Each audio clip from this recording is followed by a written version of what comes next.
Greetings, everybody. It's Jeffrey Guterman on Super Bowl Sunday in Real World, and this is the Strat-O-Matic Baseball Network. I'll be back in just a couple minutes with the lineups for Pittsburgh Pirates at the Montreal Expos, September 9 in 1969.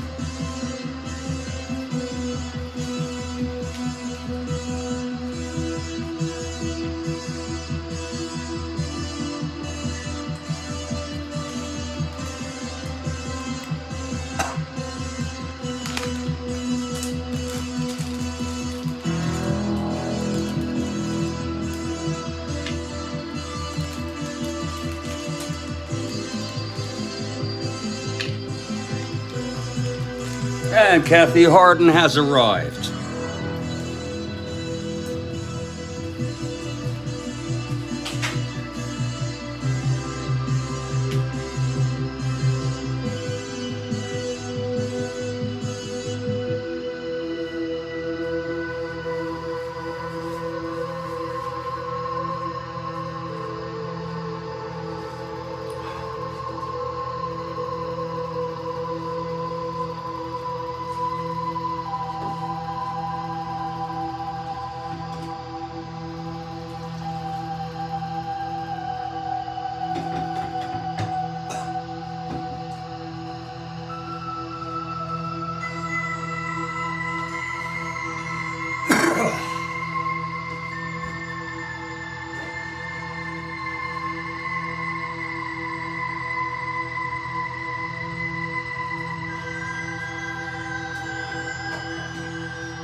Greetings, everybody. It's Jeffrey Guterman here. It's Super Bowl Sunday. And in about 4 hours, I think really 4.5, we're going to have the biggest game of the year. Kathy has a warm-up question for us. She'll be asking us questions perhaps throughout the game at different intervals. Yeah, you had great questions. Your questions are always great, and with errors or without. That Cy Young in both leagues was really something. And stand by for the warm-up question.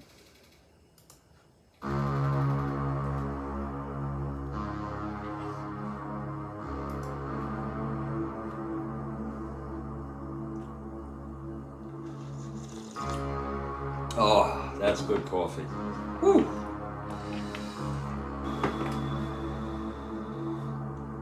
That is such good coffee.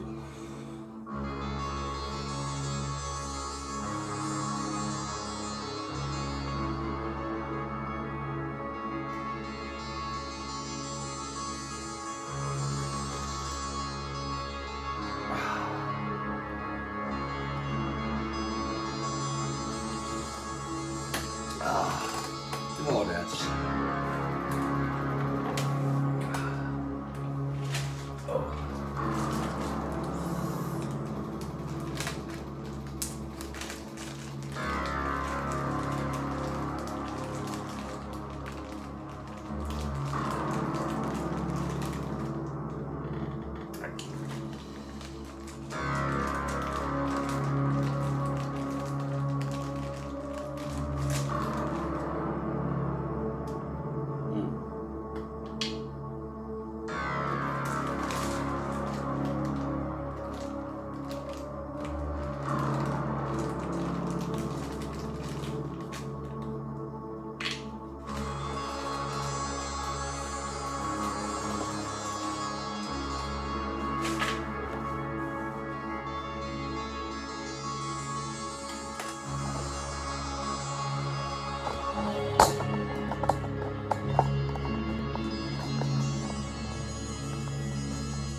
Greetings, everybody. Welcome to the Strat-O-Matic Sports Network, and we've got a ball game for you. It's the Pittsburgh Pirates at the Montreal Expos, second of a two-game series.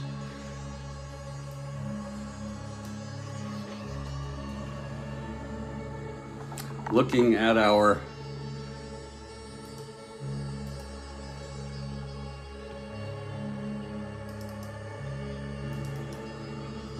standings, the Pirates have a 4.5 game lead over St. Louis. What's also interesting to note is that the Montreal Expos, who have largely been in fifth place ahead of the Phillies, have moved a game ahead of Philadelphia, and they're in fifth place. I'm sorry, they remain in fifth place. They've been in fifth place. Phillies are catching up. And what an embarrassment that would be if the Phillies fall behind the expansion Montreal Expos. Time's running out. About 22, 24 games left in the season.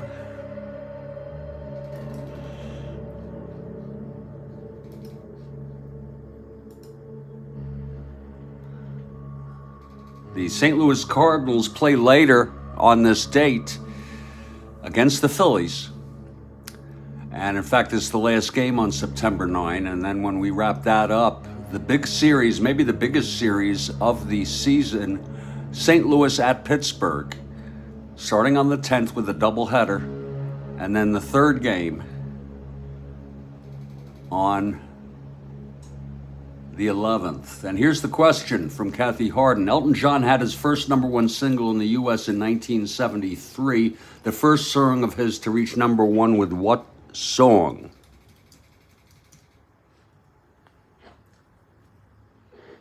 And what a song it was.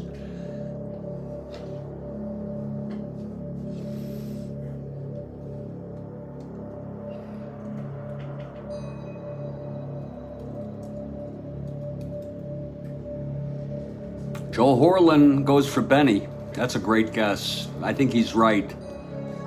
And Benny and the Jets may no to both. Lord.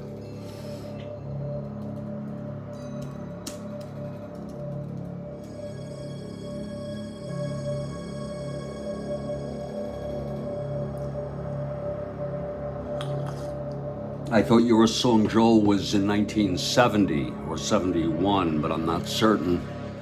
It's a great question.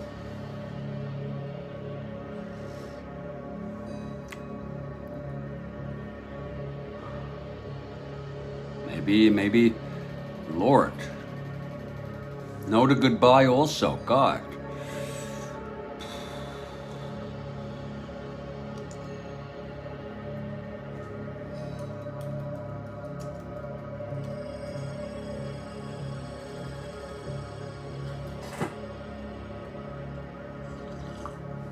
This has to be it. Or Daniel.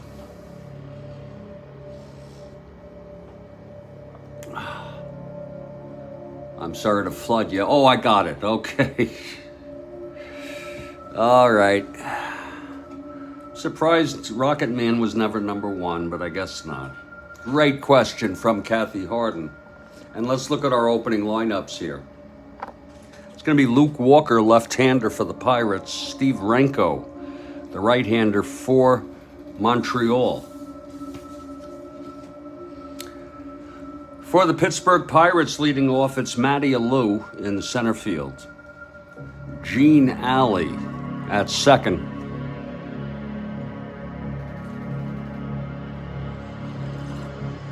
Batting third, Willie Stargell.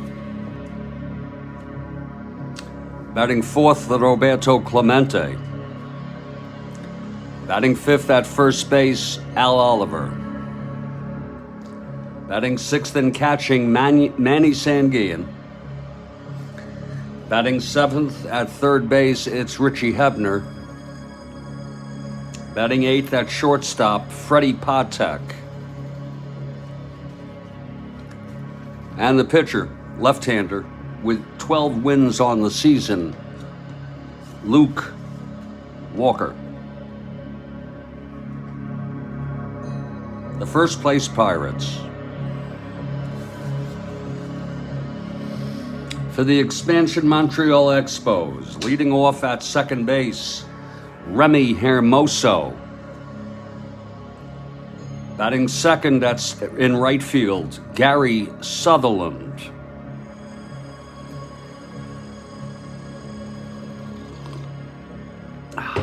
Batting third and left, Bob Bailey, who usually has been playing first base, but he's moving to left today. The cleanup hitter at third base, Coco LeBoy. Big Mac Jones is off today, so is Staub. Batting fifth in center, Jose Herrera. Batting sixth at first base, Ron Fairley. Batting seventh and catching, Ron Brand. Batting eighth at short, Bobby Wine. And pitching with 6 wins on the season, right-hander Steve Renko. And I have someone special in the bullpen if the Expos need somebody. And he was sent to me by Rhodes Scholar, but I'm not gonna, I'll surprise you all. That's unless Renko goes all the way. He did go all the way in real world. And in real world, the Expos won this game 4-2.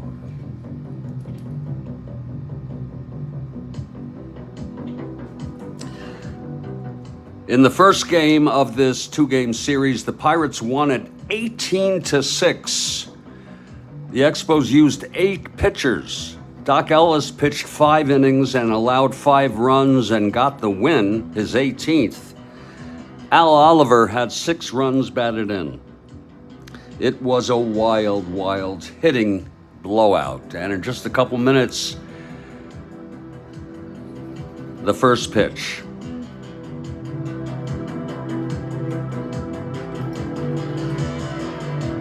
Kathy Harden for the Pirates, and she just said that going through questions, she learned that Strat-O-Matic's nickname was Flea. Is that because he was like 5'4", or was he 5'4 and a half? Goes to show you that baseball is not about size. Strat-O-Matic, nicknamed the Flea or the Cricket, 5'5". He was the shortest major league player of his time, not all time. And he's still with us. He's 79.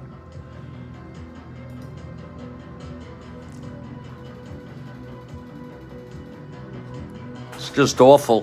In 1992, his daughter Kimberly was paralyzed from the neck down in a car accident.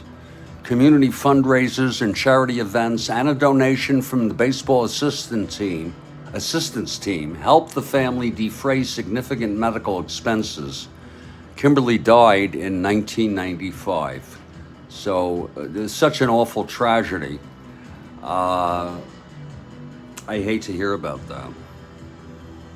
And that's part of the struggle that I've been going with recently, is the finality of life. He hit 3 home runs in a game at Fenway, where he played for the Angels. Wow. I didn't know that. If that happened in Strat-O-Matic, would we say it's unrealistic?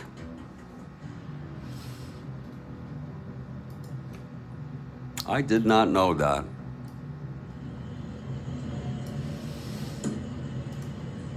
Greetings, everybody. Jeffrey Guterman in Studio B in Fort Lauderdale, Florida, on a beautiful Sunday afternoon.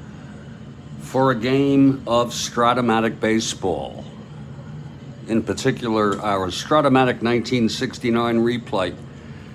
Pirates holding on to a 4.5 game lead over St. Louis in second place. St. Louis plays later this date. It's going to be Walker, left-hander, Luke Walker for the Pirates, and Steve Renko, the right-hander, for the Expos. And the Expos take the field. We're at Jarry Park, and Renko on the mound taking his warm-ups. Catching him is Ron Brand. The infield is Fairley at first, Hermoso at second, LeBoy at third, Wine at short, outfield left to right, Bailey, Herrera, and Sutherland. And leading it off for the Pittsburgh Pirates, it's Mateo Alou, left-handed hitter. What a season it's been.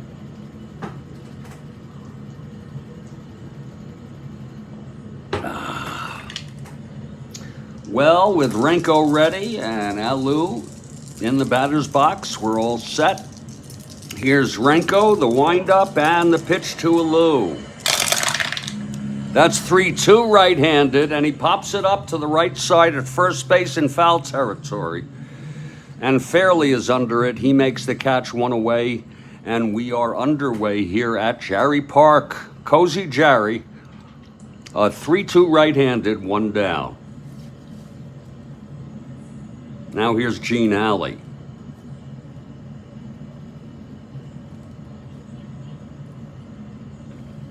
Renko throws a strike to Alley. Called strike.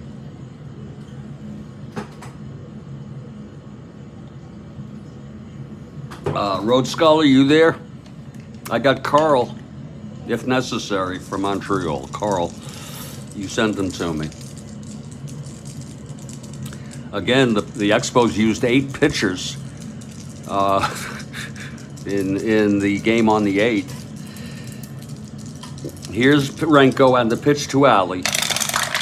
That is 2-9 right-handed. That's hit well by Alley. Oh, it's into the gap, extra bases. And he's rounding second, and he comes into third with a 1-out triple.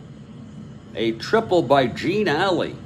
Here with 1 out. That almost left the ballpark. It was 2-9 right-handed. Home run 1 to 14. It was an 18. Alley only had 2 triples. So Alley on third with 1 out. A fly ball by Pops can bring him home. Here's Willie Stargell.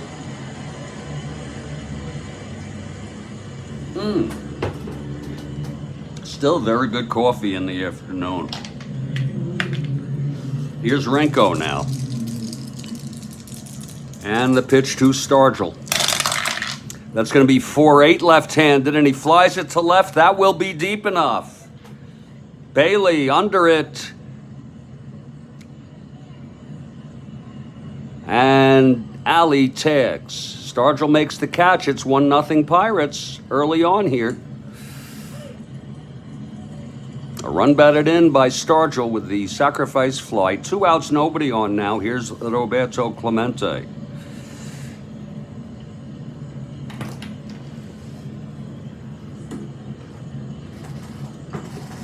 Whew.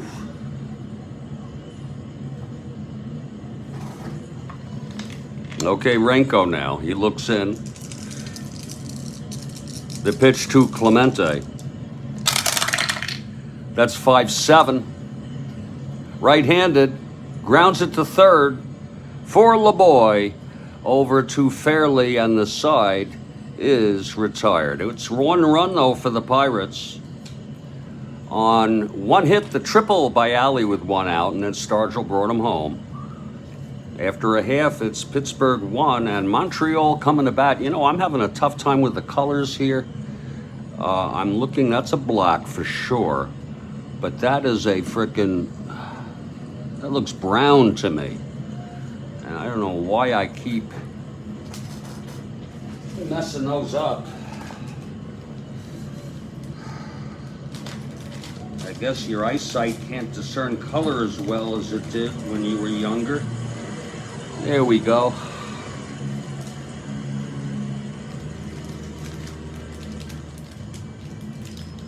Yeah, let's go with a yellow 20 die. See if that works. I think that's part of the Pirates. I don't know if it's yellow exactly, more like gold. I'm not sure, one of their colors. Okay, here's Luke Walker for the Pirates on the mound, left-hander. He's 112.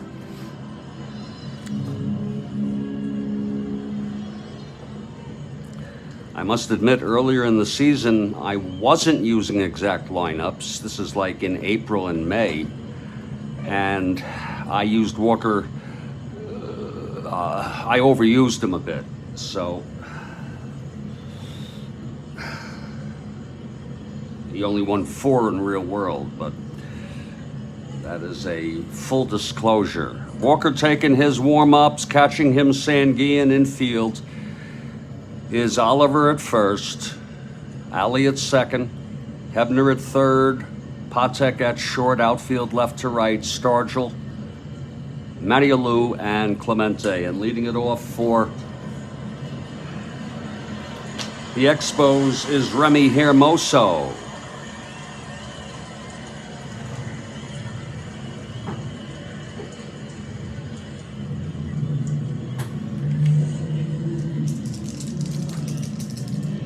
Okay, Walker is ready. The wind-up, the pitch to Hermoso. That is a 3-10 left-handed. Grounds it to third for Hebner. And he throws it to Oliver. That's one away. Kathy's first question, actually it's question 2. I thought that last one was a warm-up, but it would still be question 2. That comes up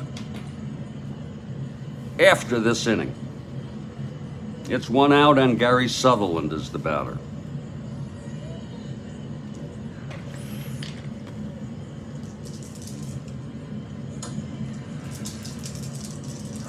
Walker into his windup. And the pitch to Sutherland. That is 3-3 left-handed, and he chops it to second for Ali. And it's 2 away. For Bob Bailey.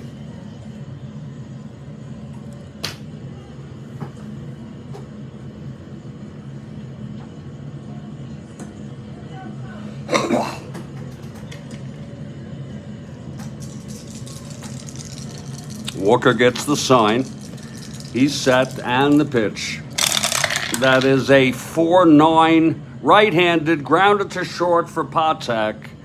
He picks it up cleanly, throws to Oliver. It's a 1-2-3 inning for Luke Walker. And he's been a big part of this Pirates team. We've gone 1 inning. It's Pittsburgh 1, Montreal nothing.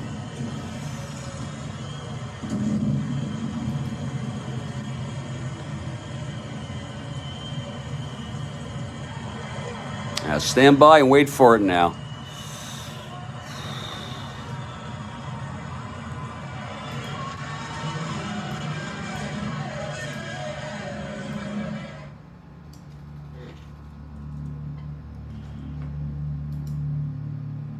Wait for it here. Super questions on Super Sunday.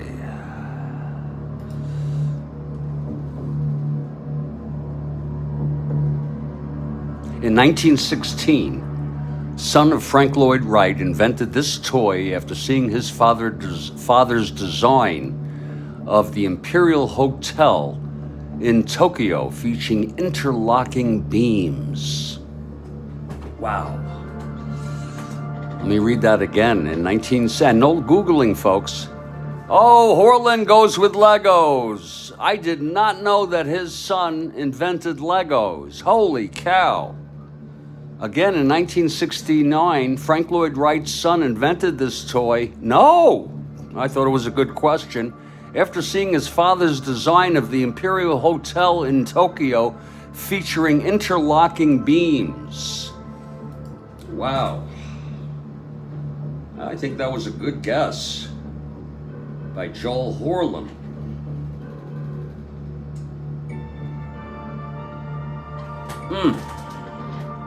Let me think. Oh, let me think. God, I'm drawing a blank.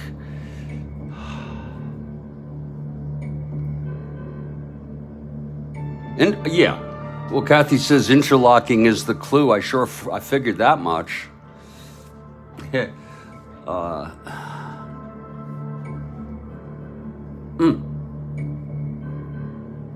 I don't know if I'm just slow or what.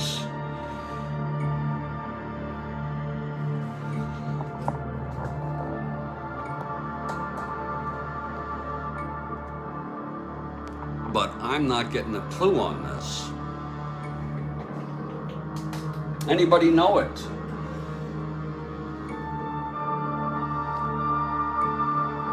Huh. Well,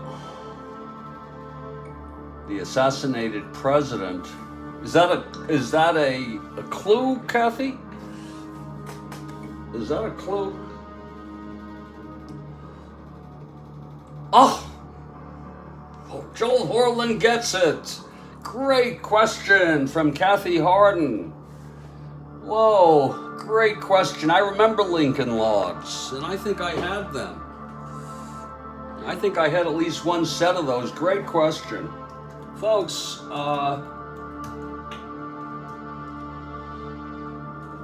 if you don't mind, I'm going to take this game slowly. I'm looking forward to the next one. That was a great question. I've had enough coffee. I've wasted a whole pot there. And I'm going to get myself ready to take hits. And folks, I go through this with you all the time, and I hope you understand and give me latitude. You know how much I do appreciate you all being here. And I am sincerely sorry if I go off into tangents when I ingest my medicine. It was a great question, Kathy. Super question.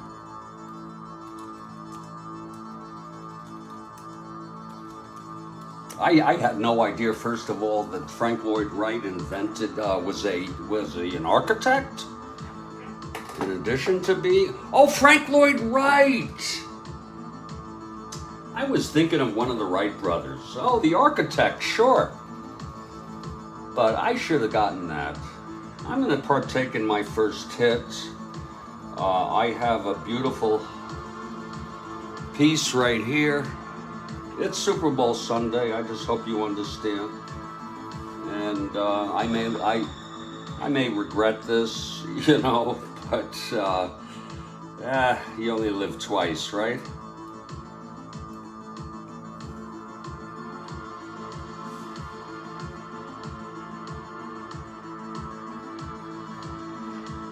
Absolutely, Kathy. You're very understanding.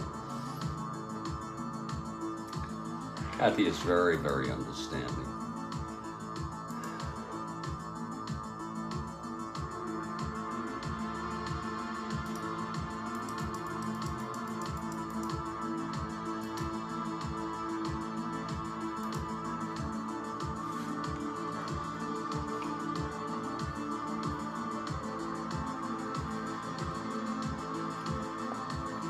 I don't really have snacks, Kathy Harden, or why don't we all share what snacks we have? I have Swedish meatballs, Frito-Lay chips, and two very, very, very, very small frozen Butterfingers. And that's what I have tonight. How about you? What do you got?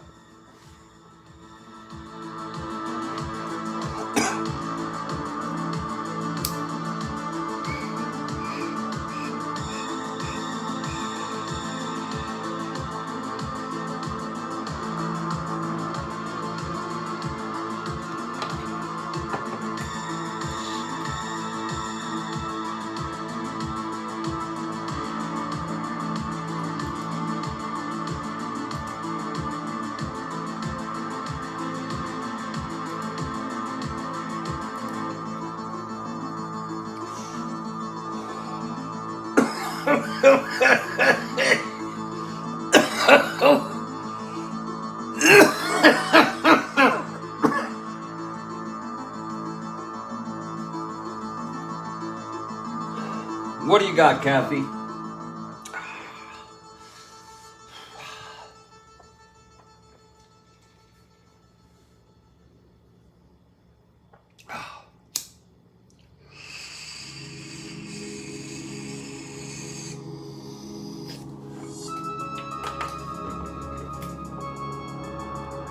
Lincoln Logs. I haven't thought about Lincoln Logs in so long.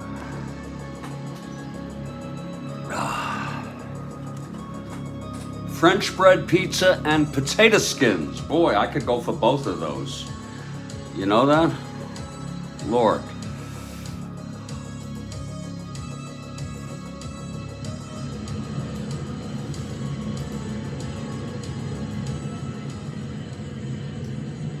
Well, we're back here, Jeffrey Guterman in Studio B in Fort Lauderdale, Florida. And we have a 1-0 ball game. Pirates scored in the top of the first. We're heading to the second. Alley tripled, and then Stargell knocked him home with a fly ball to left. Here's Renko now. He'll face Al Oliver to start it off.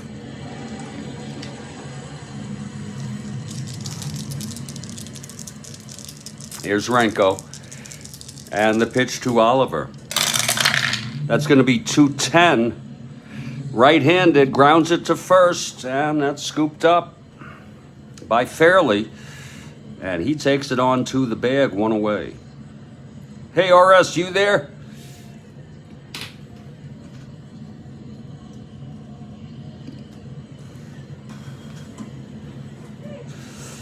And here's Manny Sanguillen now. They make them in plastic. Oh, hasn't everything been degraded? They were actually made out of wood. I mean, I imagine back in 1916 when he invented it, or whenever it was released back then, they were better wood. And even when I was a kid, they were wood, but they were, I don't know what to say, you know, some sort of probably composite of wood. God,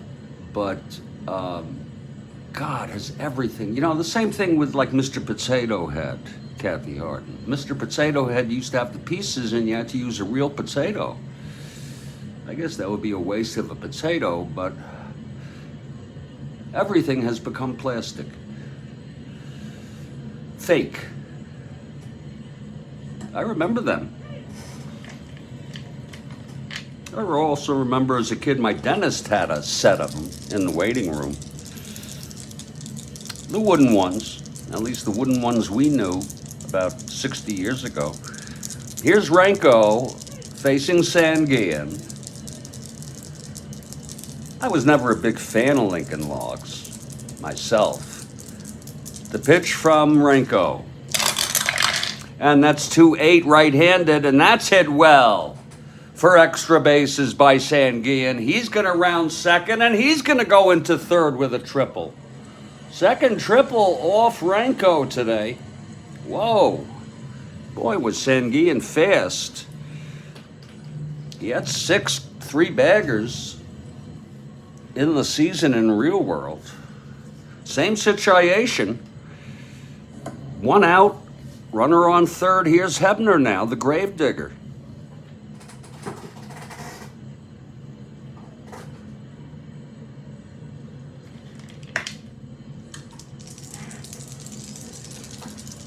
Okay, Renko now. Oh, God. I haven't thought of Lincoln Logs. My God. Here's the pitch to Hebner. And that's a 6-8 left-handed, and that's going to be a double down the line for Renko. And Sanguillen comes home, so the Pirates now 2-0 here in the top of the second, and we have a Steve Aquilong. Oh, Steve Aquilong has arrived. Happy Super Bowl Sunday, Steve Aquilong. Who do you like in the game, Steve? Who do you frickin' like?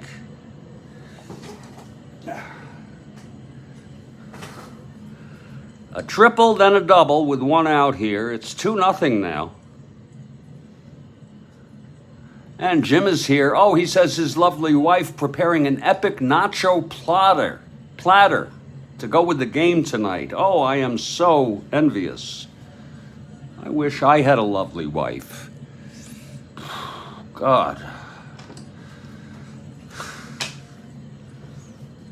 Oh, Lord, am I envious. You're a lucky man, sir.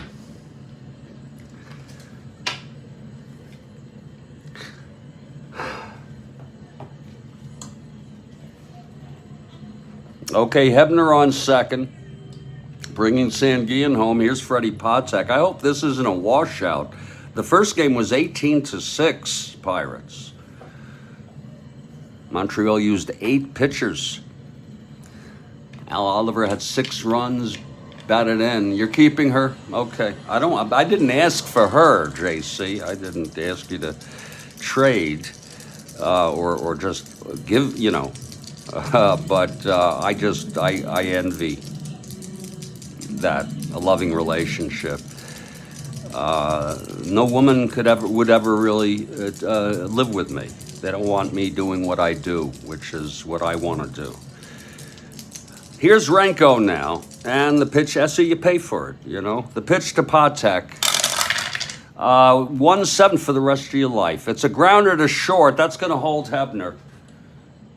Wine has it, and that's two away here. And now Luke Walker is the batter. Luke, a 1 WL.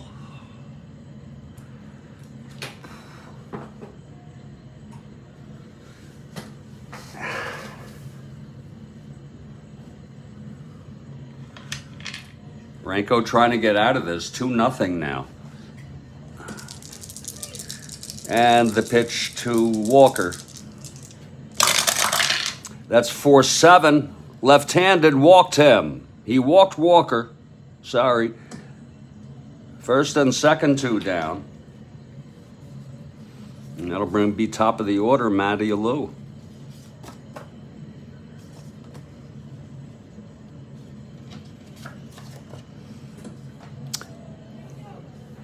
Well, maybe because, oh, you make her laugh. Well, you know, someone once told me, if you can make a woman laugh, that's half the job. Really. It's only half, though. It's 2 outs, first and second. Renko trying to get out of this.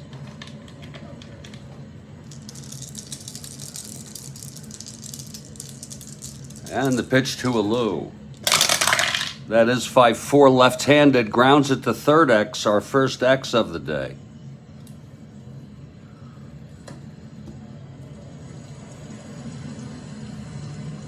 That's for Coco, 427.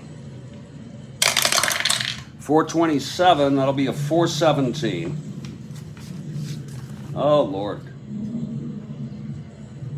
It's a G1. Coco, a E27, 6-9-10. And he throws him out. A nice play by Coco LeBoy. And the side is retired. 1 run. 2 hits. The triple by Sanguillen. Big hits off Renko already. Ali tripled in the first. Came home. And now the big triple by Sanguillen followed up by a double by Hebner. And it's a 2-0 ball game. And we're heading to the bottom of the second here. Walker retired the Expos in order in the first. Here's Coco LeBoy to lead it off.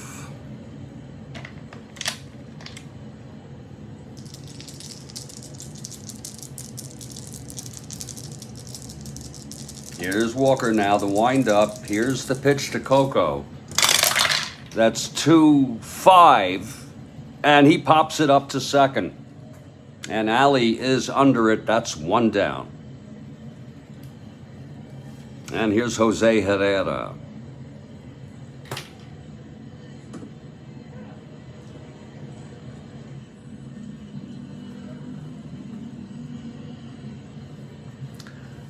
Herrera getting the start in center today.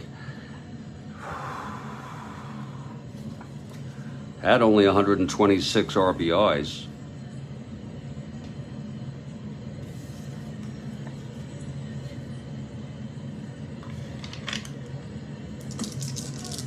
Okay, Walker, the windup, and the pitch to Herrera. That is a 1-7 left-handed, and he taps it back to Walker. A little dribbler, he scoops it and throws to Oliver. 2 down now in the exposed bottom of the second. And here's Ron Fairley.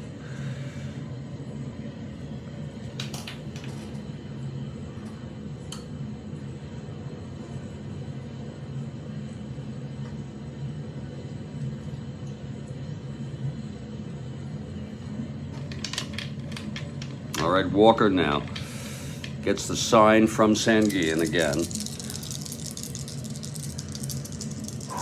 The pitch to Fairley. Oh, Lord, that's 1-8 left-handed. It's hit well by Fairley. To right. Back to the wall goes Roberto, and it's gone. A solo blast by Ron Fairley. That was lefty-lefty. It was 1-8 left-handed. And boy, that shot out like a bat out of you-know-where. And it's now a 2-1 ball game. Ron Fairley.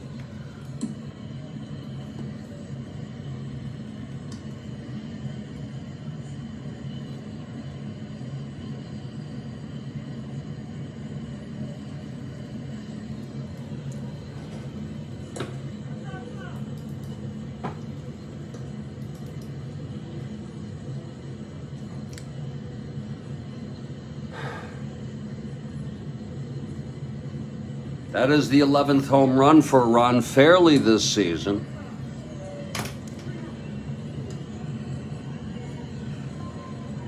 My guess is he had 10 in real world. I don't remember. Let's look. It was 12 in real world. He only had 317 at bats. So it's 2-1 now. Here's Ron Brand facing Walker. Nobody on. Bottom of the second.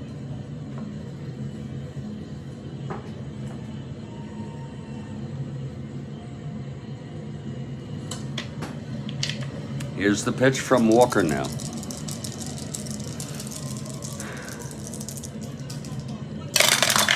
And that's 2-6 left-handed, and that is a drive hit out into the gap.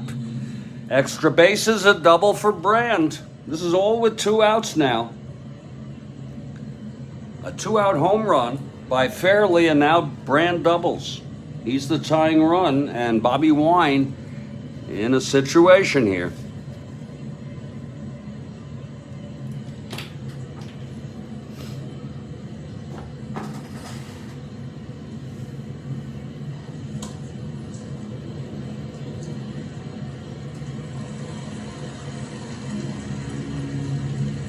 Okay, Wine steps into the box. Here's Walker now.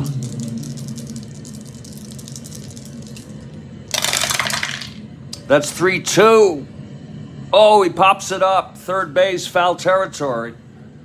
And there's the gravedigger, Hebner. He makes the catch. And this side is retired. 3-2. Left-handed. But 1 run. The solo home run by Fairley, followed by, that was with 2 outs, his 11th of the year, followed by a double by Brand, but the side was retired. But we've gone 2. It's a 2-1 ball game right now. And we want to welcome you here to the Strat-O-Matic Sports Network on this Super Bowl Sunday of all days, almost a national holiday in the United States. I say almost, you know, technically it's not. I hear the 49ers are favored by 2. What are your predictions, if any of you would like to share?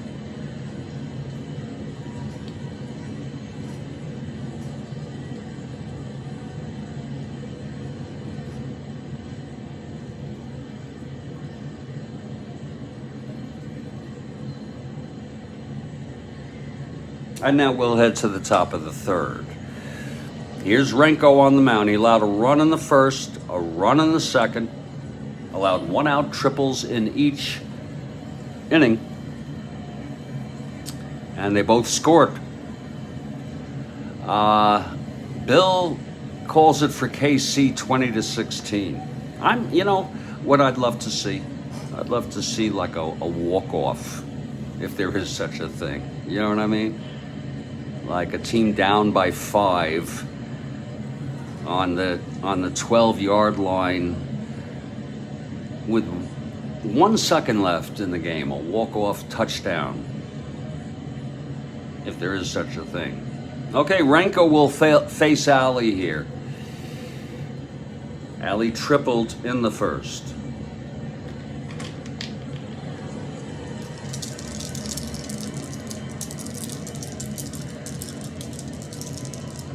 The pitch from Renko.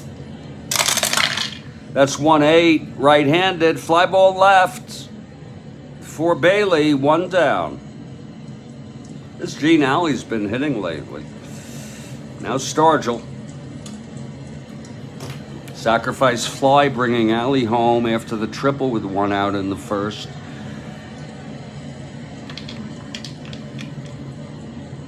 Renko gets the sign from Wine, and the pitch to Stargell. That is 1-11. Right-handed, there's a drive, out to left, into the gap. Bailey can't get it, it's going to the wall. Stargell into second with a double there. Renko getting hit today. Stargell, beautiful connection there, 1-11 right-handed. Bailey finally throws it in, pops on second, 1 down. Here's Clemente now.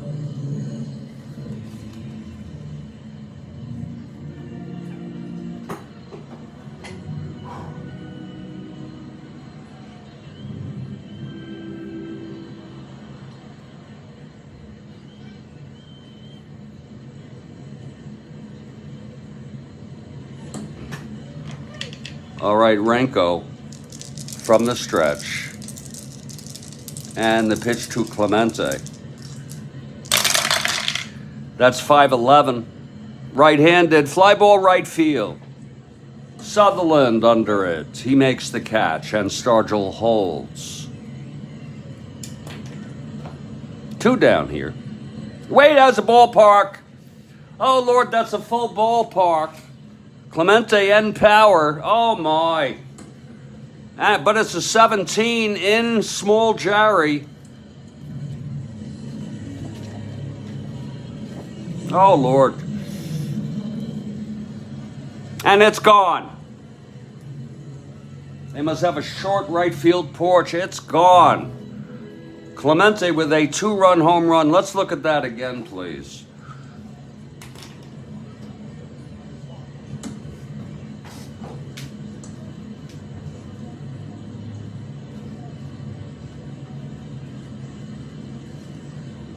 Four one now, Pittsburgh.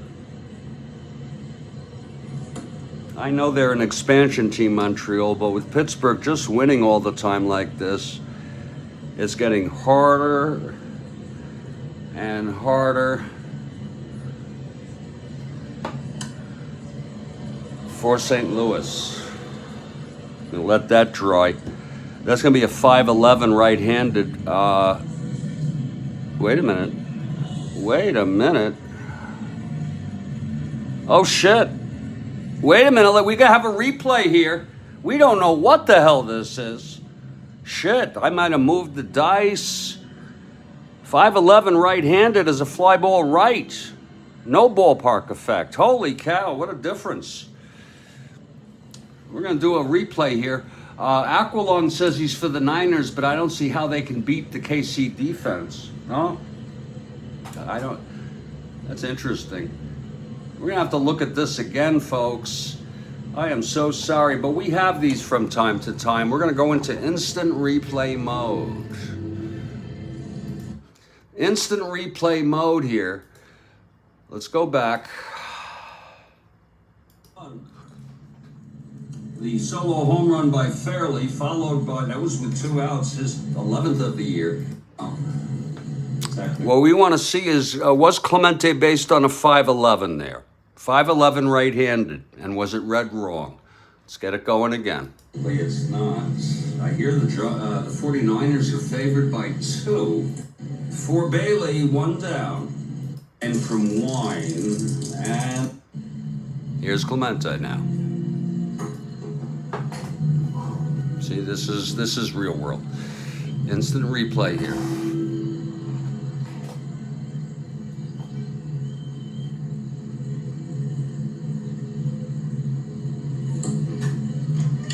All right, Renko from the stretch. And the pitch to Clemente.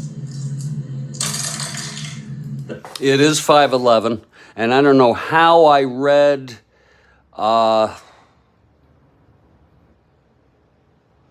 think I was reading the 2 column, which is an error I make sometimes. So we look at it. It is a fly ball right.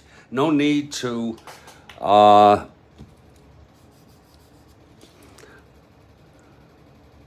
And Starger will hold, so no need to continue it. That's the great thing about Strat-O-Matic these days, is that you can replay stuff that you could never have seen before. Armored Heat will improve. Whoa, and we are going to get back to this ball game here. Whoa, whoa, whoa.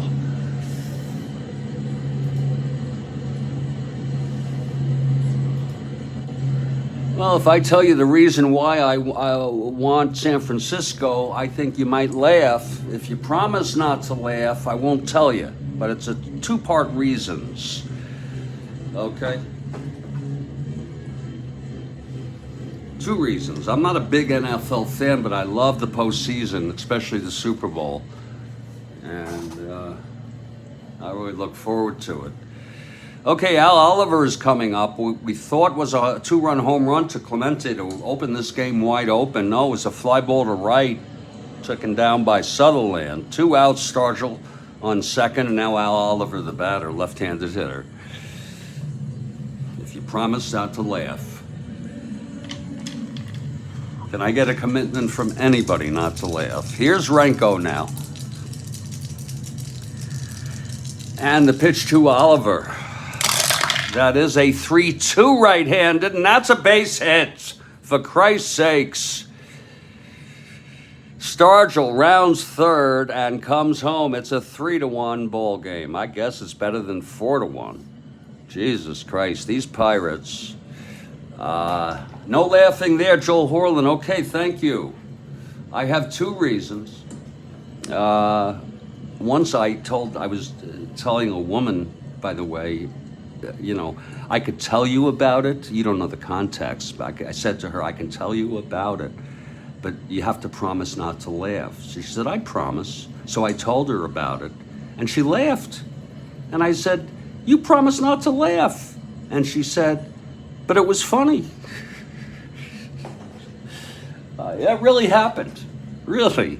I'm not going to tell you what the situation was. Okay, I'm getting sick and tired of these Pirates, really. I'll fall in love with them if they end up winning the division, though. But these if I were to tell you what it is, it would be so, for some people, so offensive.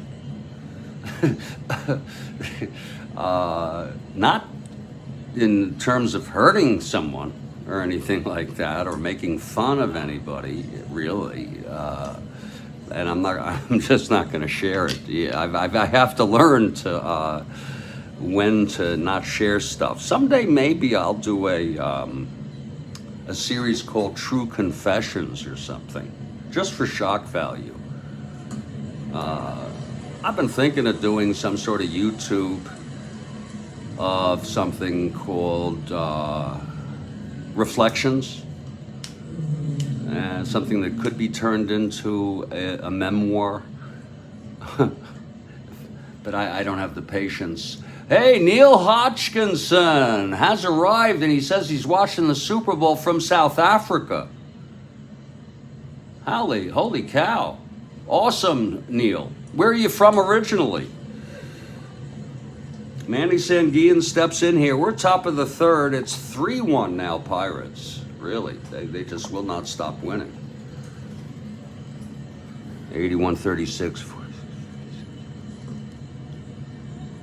Oh, they have they're more than likely to win over 90 games, the Pirates. We'll see how many. You're in England, okay. What brings you to South Africa these days? Do you live there now? Are you visiting? Now, Sanguillen, he tripled. You a Strat-O man, Neil? Are you a Strat-O-Matic man?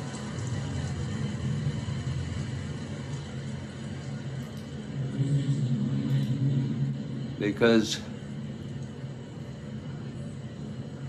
I remember there's one British guy. You're living there, okay. How do you like it? How do you like it there? I'm in Fort Lauderdale. Here's Sanguillen. I'd really like to do a series like that, but it would be very shocking. I would put it on the adult mode. You know that, where you have to extra click to get in, to view it, due to the potentially disturbing material. Here's Ranko, the wind-up. And folks, I would really suggest if I do it called Reflections ever, don't view it or listen to it if you don't want to be offended by some of my thoughts. Here's Ranko now, and the pitch to Sanguillen. 2-4 right-handed, and he struck him out. So the side is retired. Ranko is not doing much for me today.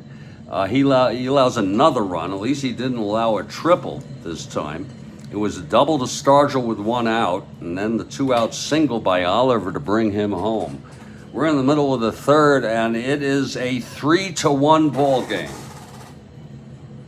And I'm Jeffrey Guterman, and you play out of the park baseball Strat.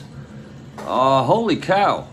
You play out of the park baseball, not Strat. Oh, okay. And that's interesting because you're English.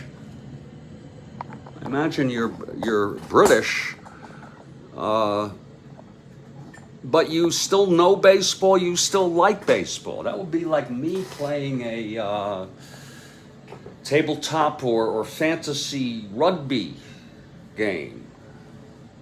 You're British, sure. And you like baseball enough to be able to do that. You love baseball. And how old are you? And have you lived in the U.S. and how did you get into baseball? That moving to the U.S. might be a factor. Folks, I have almost 3 o'clock here at Studio B in the Strat-O-Matic Sports Network, and I really don't want to, annoy you folks. I'm going to try to make my breaks not too long, but I am pretty wild, I think I have a love-hate relationship with cannabis. Okay? That's what I think it is. I'm not ready. I'm not ready to get back to this game yet, but I will be pretty soon. And Ranko will lead it off. We will, I'll tell you what,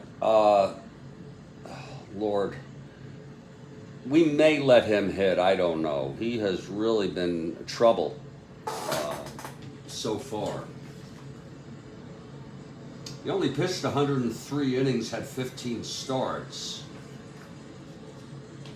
They used 8 frickin' pitchers in the first game of this 2-game series. It was 18-6.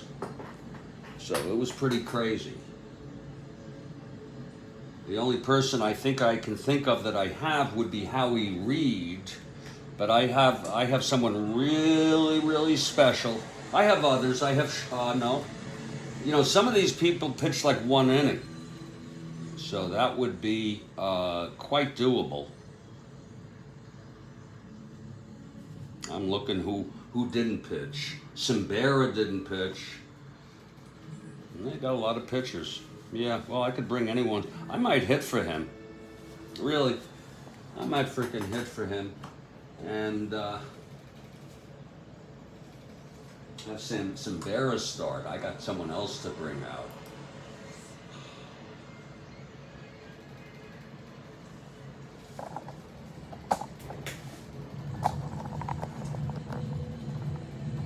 That's all right. I didn't mean to barrage you there.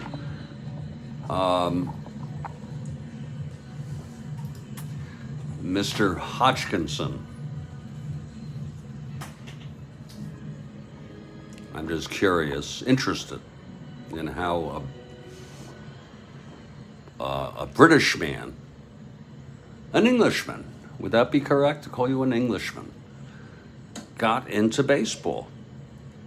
And yes, there's going to be a hitter for Renko. They've seen enough for Renko. He pitched 3. He allowed 5 hits. He walked 1, struck out 1, and allowed 3 runs. And coming in will be Karl Simbera, the right-hander. He did not pitch in... Oh, Reed did pitch. God. It will be Simbera, though. And he's about as good as anybody, just about, next inning. Early exit for Renko. Let's see who's hitting.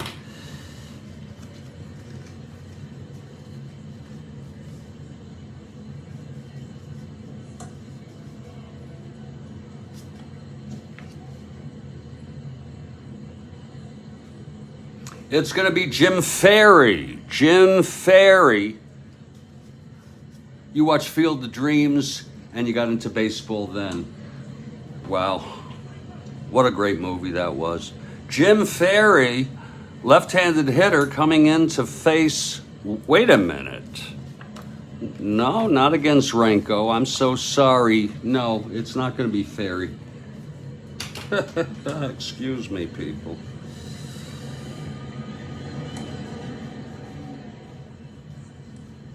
I'm going to freaking go against the grain here.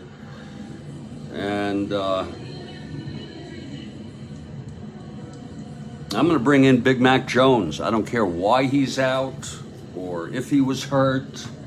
But you know what? I'm going to do whatever the hell I want here. Yeah. Let's see if Jones plays in their next game. Yes, he does. So I guess they just decided to give him a day off. Well, he's not going to get it. He's going to lead off here against... Well, he's a lefty too. My goodness. But he's about as close to anybody else as that's decent. Let me just check something here. Let me just check one thing here, what I got here.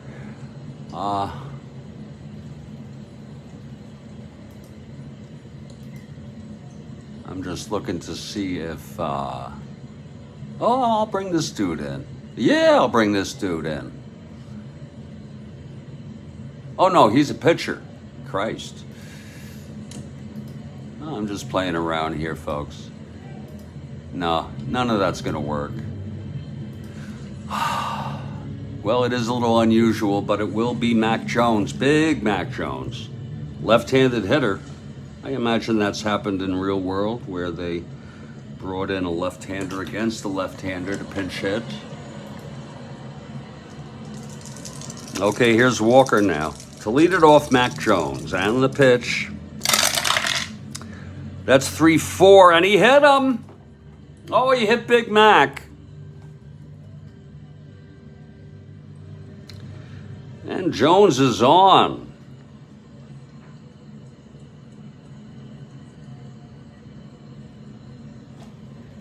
There's nowhere really to put Big Mac Jones. The two outfielders are, he doesn't play right. It just doesn't make sense. Let's just say he has a head cold, but they let him, and he's a 1-14 running here.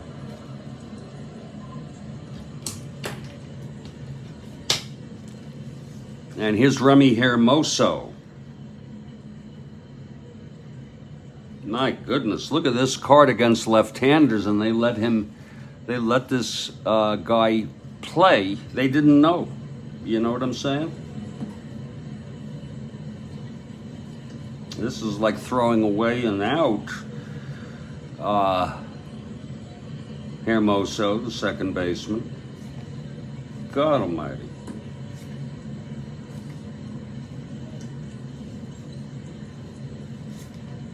Yeah, that's all they have on the bench, just about left-handed hitters. I have Don Hahn sent to me by Road Scholar. He can't hit left-handers, so we'll let him hit. Here's Walker now, and the pitch to Hermoso. That's 1-3, left-handed. Oh, he grounds it to first. Well, it's as good as a sacrifice. It's scooped by Oliver, taken to the bag. Jones is on second. Boy, they need a run at least. Oh, Lord help me. Lord help me, God, they need a run.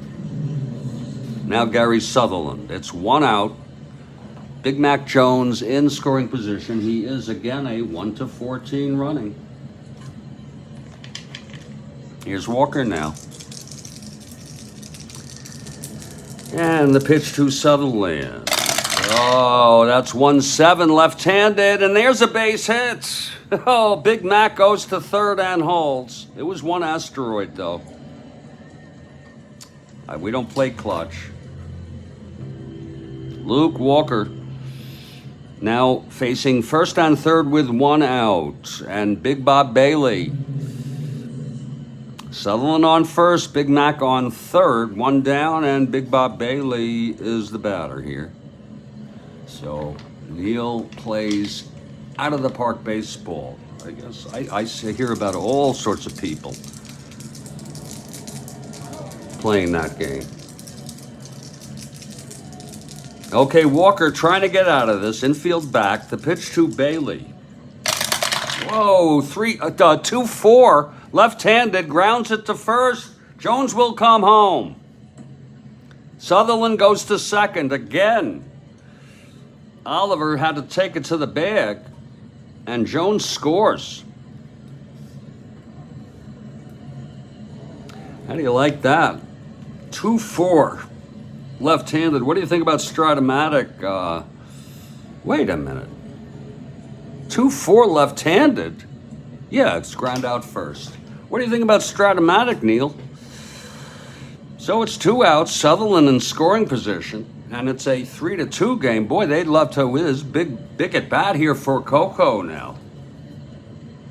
Huge at bats. Okay, Walker trying to get out of this.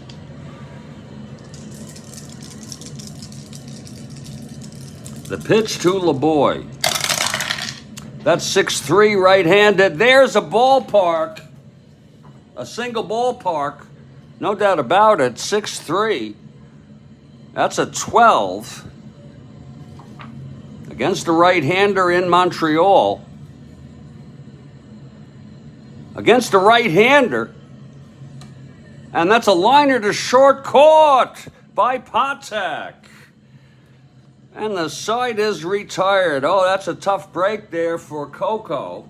Strong line drive. Let's look at that again. It was a 6-3 left-handed, right-handed. I'm having trouble. I'm mixing up shit, but I'm checking. And there's your single ballpark from a right-handed hitter in Montreal. And it's single 1-6, line out to short the rest, and that's what it is. And the side is retired. We've gone 3 innings. The score, though, is 3-2. So the Expos are surprisingly still in this ball game. And there's a new pitcher. I don't know why it should be so surprising. Where the hell did I put Simbera? Where the hell did I put him? You know, this is all part of the the minutia of Strat-O-Matic and everyday life where you miss. There he is, a little rascal there hiding. Very realistic. Oh, you're going to get Strat-O-Matic. Okay. A lot of it becomes second nature, you know, the A, the B, the C. on fly balls and ground balls, the rules. I imagine you would know that. Carlos Sambero will come in. He's going to be taking his warm-ups, and now I'm going to take a break for about 5 minutes. I'm Jeffrey Guterman. This is the Strat-O-Matic Sports Network. We have this ball game. It's 3-2 after 3. And we'll be back in due course.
We're just getting started here, folks. In our afternoon game, our afternoon games are different. I would say they're different than the morning games. I'm wouldn't say less focused, maybe too focused on all sorts of weird shit.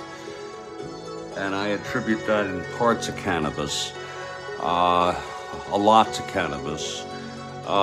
It is Pittsburgh at Montreal, 3-2 through 3, and we have a new pitcher for the Expos. Turns out Big Mac Jones did get hit by a pitch to lead it off, and he scored. It was that simple. It was very strange. The ground ball by Hermoso to first sent him to second. the single by Sutherland sent him to third, and then another ground ball with only one out to first brought Jones home. There's Broadway. Rhodes Scholar has arrived. By the way, I have Karl available if I need him. I'm so glad to see you, Rhodes.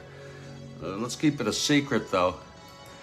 I have Karl if needed. Right now we have Sambera. Oh, God, I like that. Oh, shit, I like that. Look at that. There he goes. There he frickin' goes. I have a Karl. I'll talk about Karl later because I can't see Sambera going all the way here. Broadway Joe, yeah, there he goes into the moonlight. There he goes, yeah. Broadway Joe there.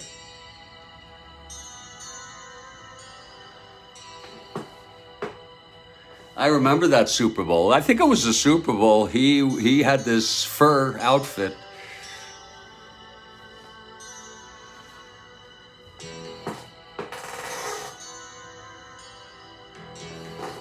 Rhodes Scholar for the Spos. Rhodes Scholar, I'm for the Spos also. Just to let you know, Rhodes Scholar, I'm taking a little break. I do have Swedish meatballs. Taking a look at this ball game right now.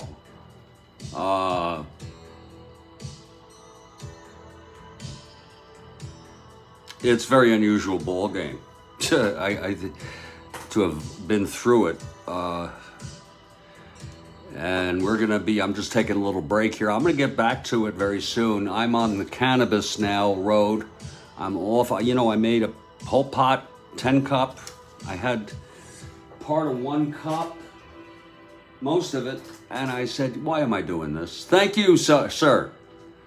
Thank you, Rhodes Scholar. Folks, I'm much quicker and much more focused in morning games. But I don't know what it is, folks. Whoops.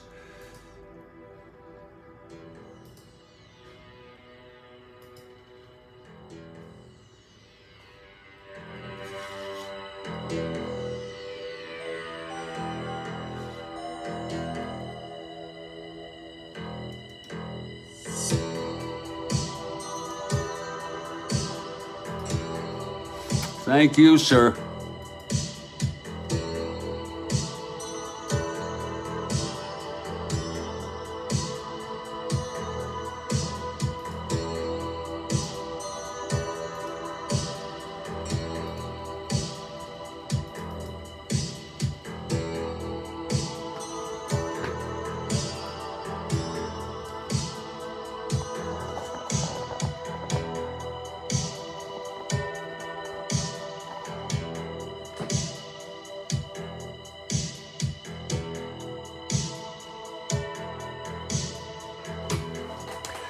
I think I'll put those meatballs in right now. Bear with me.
Greetings, everybody. Jeffrey Guterman trying to stay normal here after taking one hit.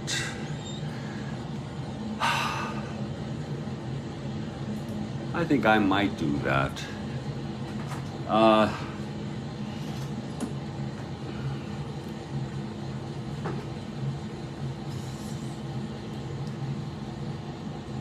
My glamorous life, yeah. I just add it to my glamorous life. I don't have to make it a whole new thing, but I got to start making those.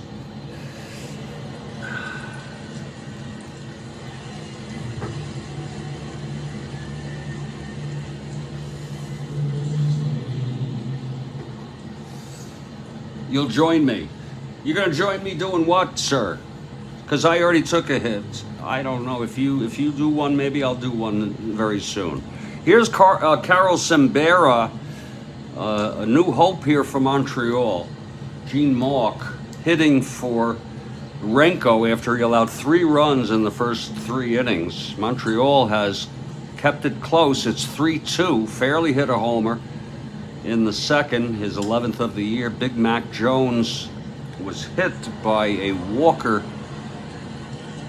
pitch and went around to score on a ground ball. Sembera is ready. He's a right-hander. It's going to be Hebner leading it off, the grave digger. Looks like Rhodes Scholar taking a hit there.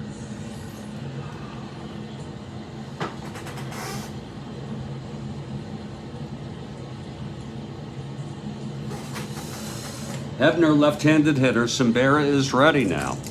The wind-up and the pitch to Hebner. That is 6-7 left-handed, and he walked him. That's going to be a problem if Karl starts walking people.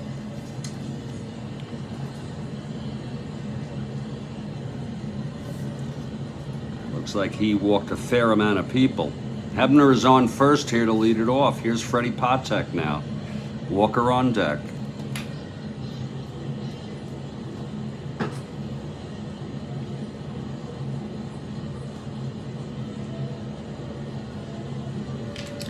Sembera from the stretch. And the pitch to Patek. That is 3-9, right-handed, and that is a base hit by Patek. Oh, to left for Bailey, a +1. Hebner rounding. We're not married to it. He'd be a 1-13, he'll hold. Lord, what am I happy about? And here's Luke Walker now. I forgot. For a second, I thought Patek was on Montreal. Here comes Luke Walker. He walked in the second by starting pitcher Steve Renko, who got was pulled out early.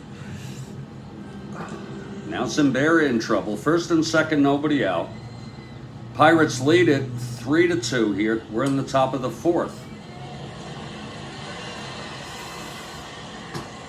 Well, Sembera is ready. Here's the pitch to Walker. He lays it down. He's a B bunter. He'll stay that way. He's a 7B, and it's a pretty bunt. Oh, is that pretty? Lord. It's hit to first, and Fairley has to take it to the first base bag. Now it's 1 out, second and third. He's even, I think we could say he's even in more trouble, Sembera. Here's Matty Alou. My goodness.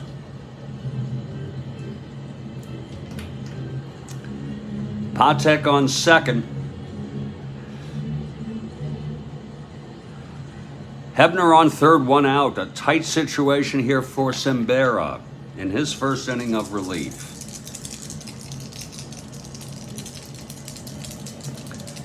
Here's the pitch to Alou.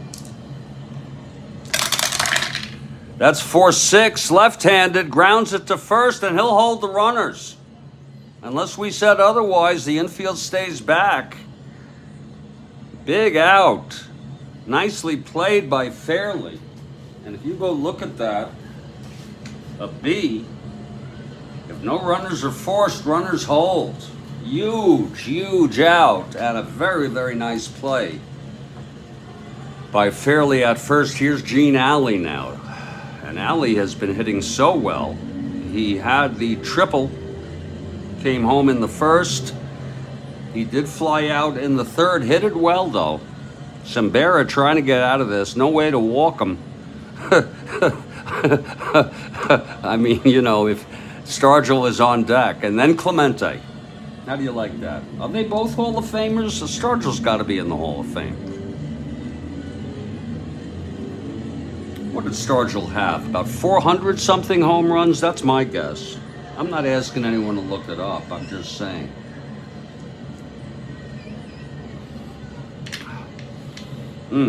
Here's Simbera now, trying to get out of this. The pitch to Alley. And that's 1-7. And it's a grounder to short. He will get out of it. Wine throws it over to Fairley, and the side is retired. A big hand for the Expos. No runs, one hit. The walk to Hebner, second and third with one out, and Simbera gets out of his own problem. He creates a crisis, and he gets out of it. And we're going to head to the bottom of the fourth in due course. Rhodes Scholar got me in the mood. I think a lot of us are from the generation, my generation. 65 years old, born in 1958. And I'm just wondering, I won't make a big deal of this, but are any of you going through any sort of deep existential, psychological crises, if you will? I don't mean you're about to kill yourself. I mean you're just thinking about mortality, death, the meaning of life, loneliness. Any of you at all going through that? JC, you talking about daily you go through that?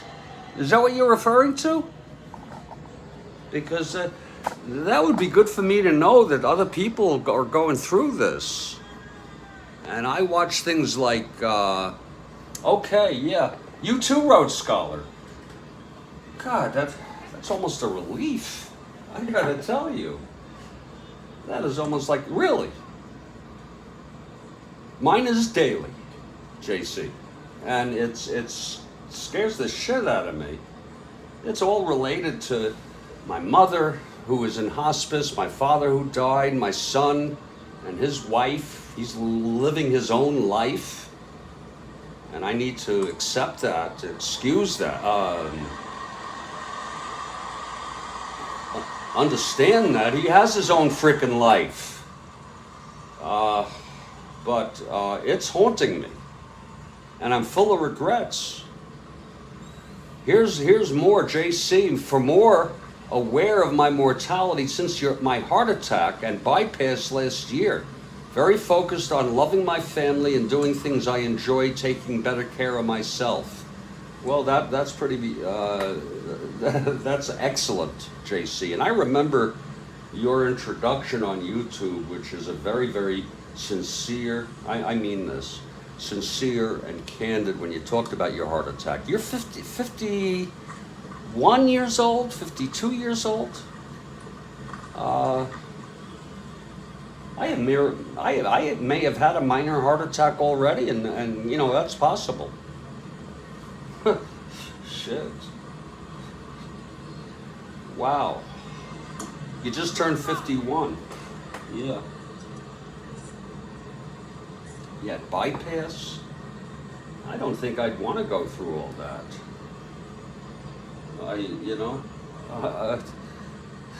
Shit. But yeah, it's really, really haunting. But you, JC, you really seem to have it together. Wow. With a loving wife, seriously.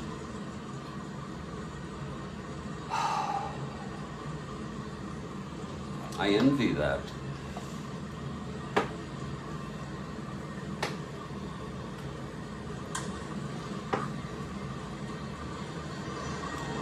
Wow. Thanks for sharing that, JC. And you know, I watch movies, you know, and I watched this, I was binge watching a bit yesterday and today, a guy who has a great Twilight Zone where he, coverage of the TV show where he has like a marathon. It's like 4 hours or 3 hours each. He has like, I think 3 parts. I've watched 2 of them where he reviews each and every episode.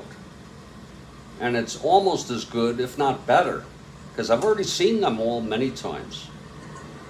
I'm talking Twilight Zone TV show. And many of them have these themes that are very disturbing. One of the things I need to realize is I'm not the only one going through certain experiences. Oh yeah, Rhodes Scholar. He died early. Did you know that?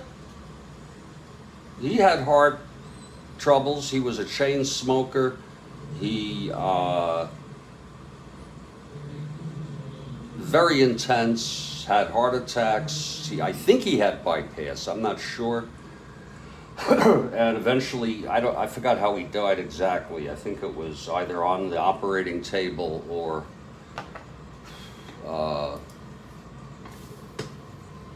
I'm not sure. I'm gonna go look. And he's gone. You know, I shouldn't be so. It was 1975. He smoked 3 to 4 packs of cigarettes a day, supposedly. He had a heart attack in 75, was hospitalized. Then he spent 2 weeks at rehab. Then he had a second heart attack 2 weeks later, and that forced doctors to agree in open heart surgery, which was not as routine as it is today. It was considered risky but required. The 10-hour-long procedure occurred on June 26th, but he died of a heart attack on the operating table. Actually, he had a heart attack and died 2 days later. He was 50 years old. 50 years old.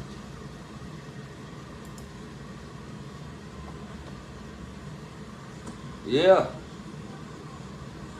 Joel saying, wow, there's a lot of there to unpack. Joel, let me unpack that one. Joel says, fending off anxiety is a daily battle for me. That's my battle too, Joel. But I want to tell you something. The anxiety is 2 things. It's the feeling, and I manifest it in my stomach. But it's also just the fear of the anxiety. And it's usually some worry. But fending it off, and you play Strat-O-Matic daily.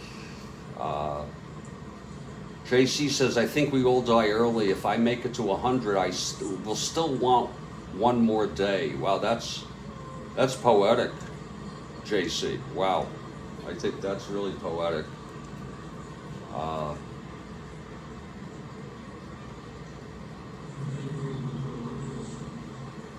Really. I thank you folks for sharing all of that. And I'm glad I brought it out because obviously I'm not the only one. And we're all in the neighborhood of about the same age.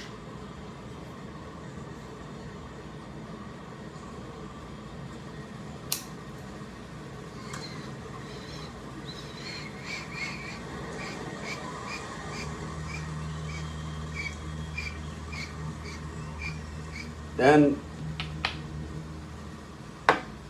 when I was watching some of these Twilight Zone episodes, really getting into, this guy does great narration about all aspects of how it was made, who directed it, the lighting, the twist, everything. It's so good. It helps me get a new appreciation, and so many of them go by, and I got to thinking, you know, I'd like to create, if I can, but I just can't write anymore. I don't have the patience. I've written quite a bit in my career. 10 years ago and back.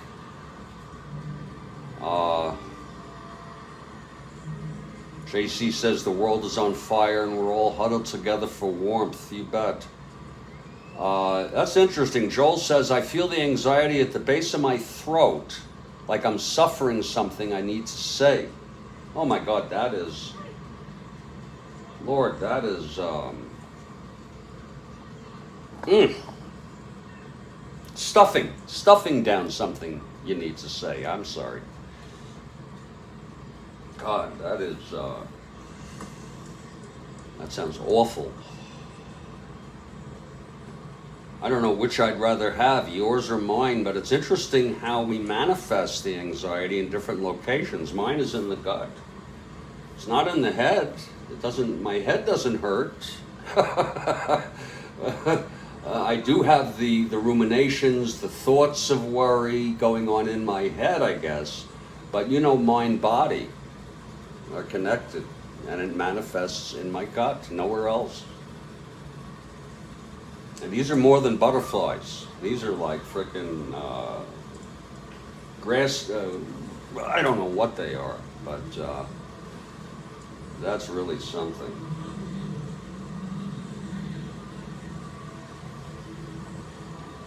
And the weed doesn't help me. I'd probably be better off if I waited later in the day to do it. I might do that tomorrow. Give it a shot, start it at 5 p.m. tomorrow, then go to 6, stay on that for a while, build it to 7, to the point where take it right at bedtime. JC says his anxiety improved immensely on the other side of his bypass. Didn't realize how much it was physical. That could be. You know that? That really could be. You know?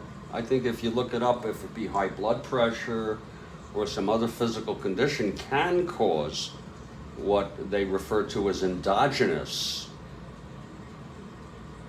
anxiety, not psychological, but physically caused.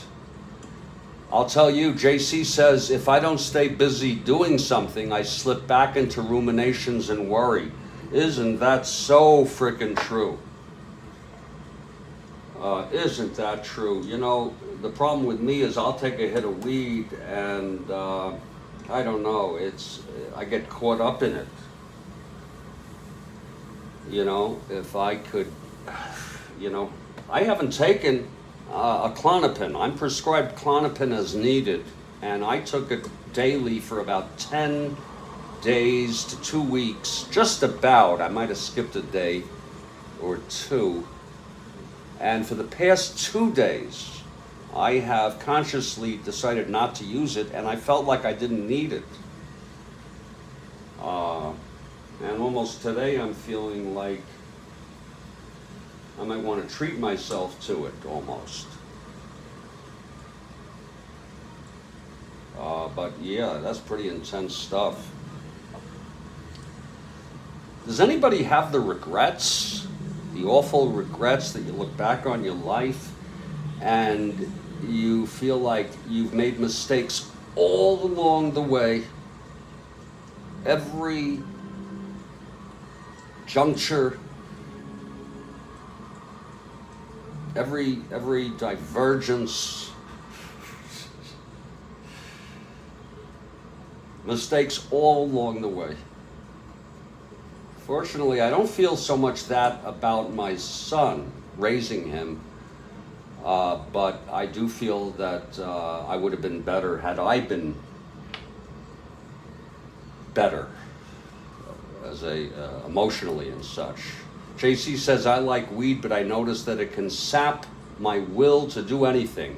And even though I feel relaxed on weed, I end up feeling sad or guilty that I didn't do anything with that time. Well, you know, I'm not sure I have that problem. Let me see how I might modify that sentence. I like weed, but I notice that it can create anxiety. Significant anxiety. And even though I claim to enjoy weed, I end up feeling anxious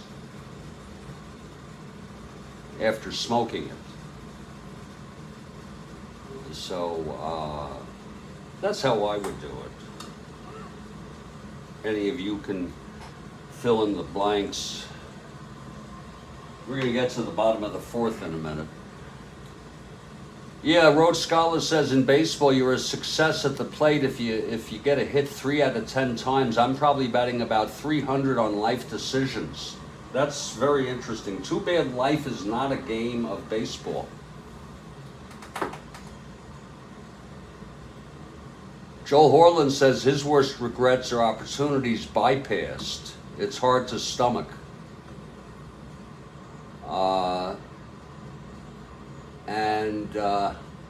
It's interesting how Joel Horland has expanded an understanding of regret. What do you regret? And he says opportunities I bypassed. I regret that too. And if I could be honest with you, I had a girlfriend in high school, and we were very, very close. We were together for a while now, but after we were together for about, from December until I'm like 16, September till when it became summer, there was another girl, if you don't mind me, because she was 16, 17, and I thought she was so beautiful. And we started talking, and we belonged to a swimming club, a swimming and tennis club in our neighborhood. She lived in the neighborhood, and she had moved recently in high school to the area. She invited me over for lunch, and I frickin' turned her down. Boy, and I've Googled her, I've looked for her on Facebook. I thought she was so beautiful, and I regret that a lot. JC says, on the other hand, bourbon keeps me happy and relaxed. It's a better high for me. So you say, JC, that you do like weed, you do use weed, but it has these problems for you, and you like bourbon better. And I was watching one of your games. I think you're doing, if I'm not mistaken, you're doing a Ted Williams 1941 replay when he hit 406. And I think it was game 2 I was watching. I'm not sure, I think so. And you said that you were enjoying a glass of wine with the game. And I thought that was very nice. The problem with me with alcohol is it's the out of control feeling that I don't like.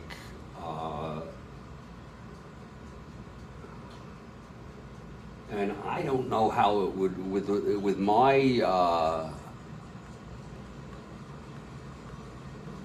That's wild, you know. I think I'm probably better. Maybe a beer would be good sometime. Here's one from Joe Horland. Jerry West's son invited me over to the house. I declined due to fear. He lived in my neighborhood. Wow, and Jerry's kid was my age. I was terrified to meet Mr. West. Wow, that's wild. So was that in SoCal, Joel? Was that in, there's an error there. I just saw it. Okay. Was that in Southern California? That's wild.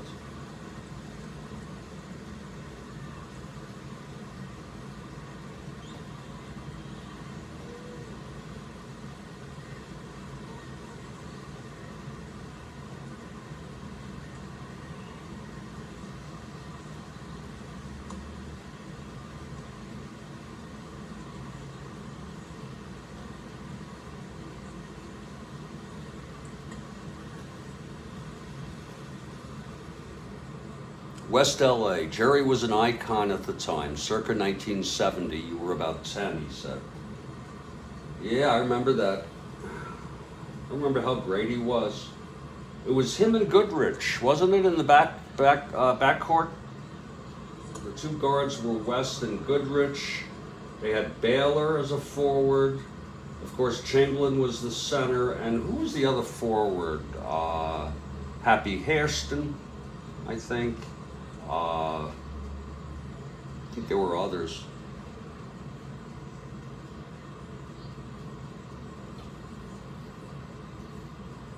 Wow.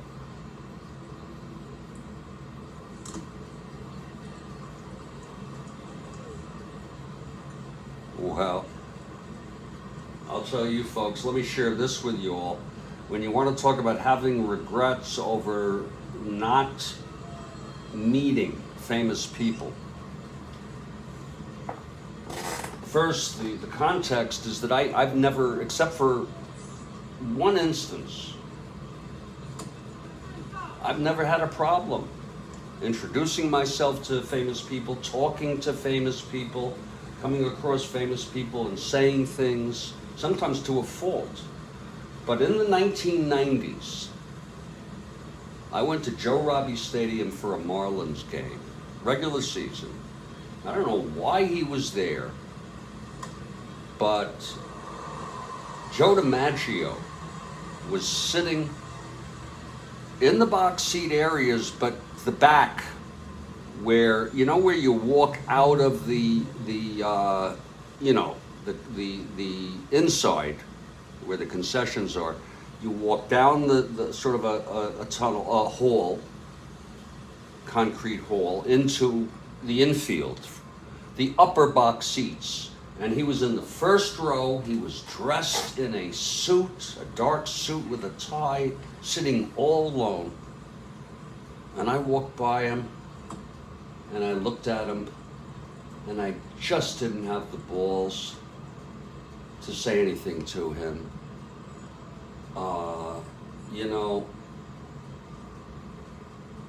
And I think it's probably better I didn't. It maintains the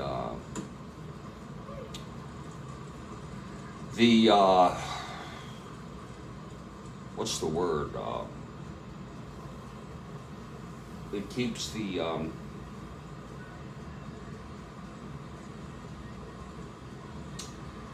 I can't think of the word, but it keeps that air of mystique. Okay? And this was in the 90s. My guess would be it was around 93 or so, when I think they won it that year, or 97. So let's just say I'm roughly in my mid-30s, at least. Mystique, yeah. Mid-30s. I knew so much about him already. I've always been fascinated by Joe DiMaggio's life, his marriage to Marilyn Monroe, the fact that the marriage ended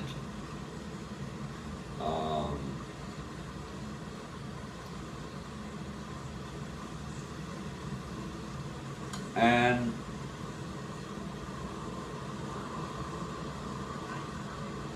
the connection, of course, with JFK, because it was after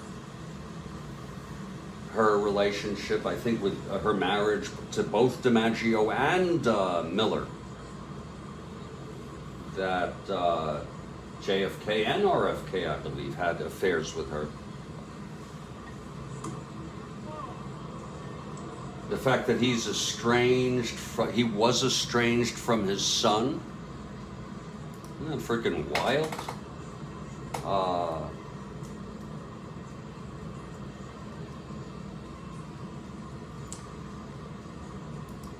The fact that his son got hardly any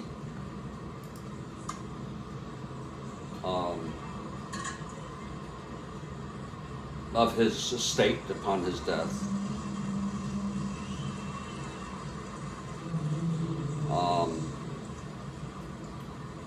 He was a sergeant in World War II. The fact that he started in 1936, played with Gehrig,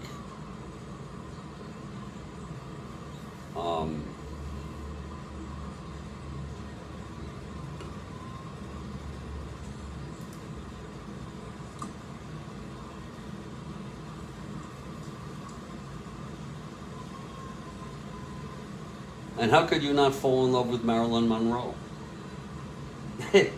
I mean, you know. And actually, I understand her to be here's something pretty funny. This is some of the sickest shits you see. We all know he did Mr. Coffee. But did you know that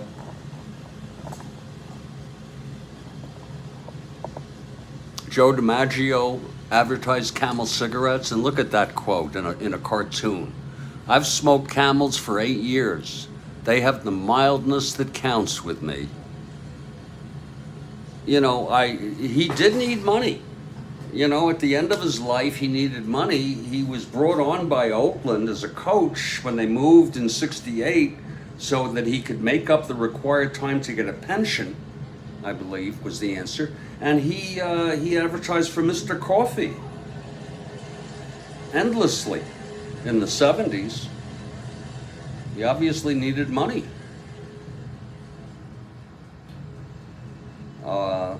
I thought that was wild.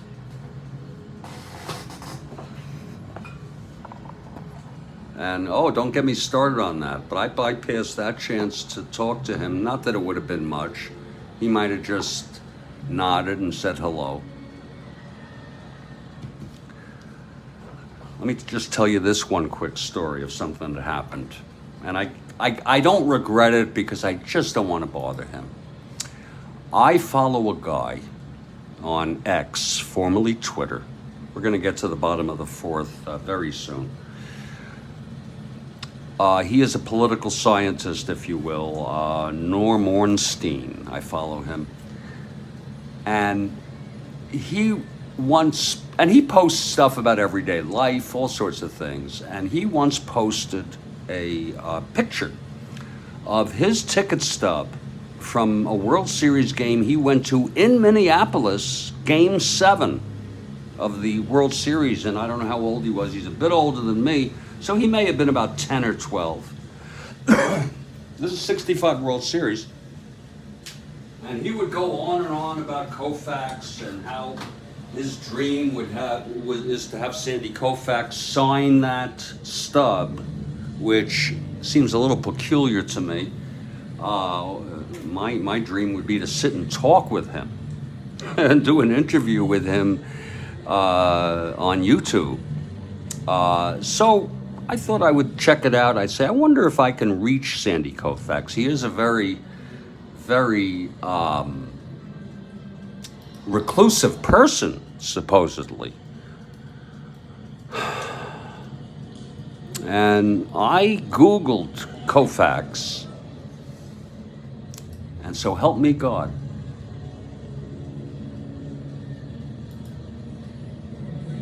He was in there. You know how you can sometimes find phone numbers of people?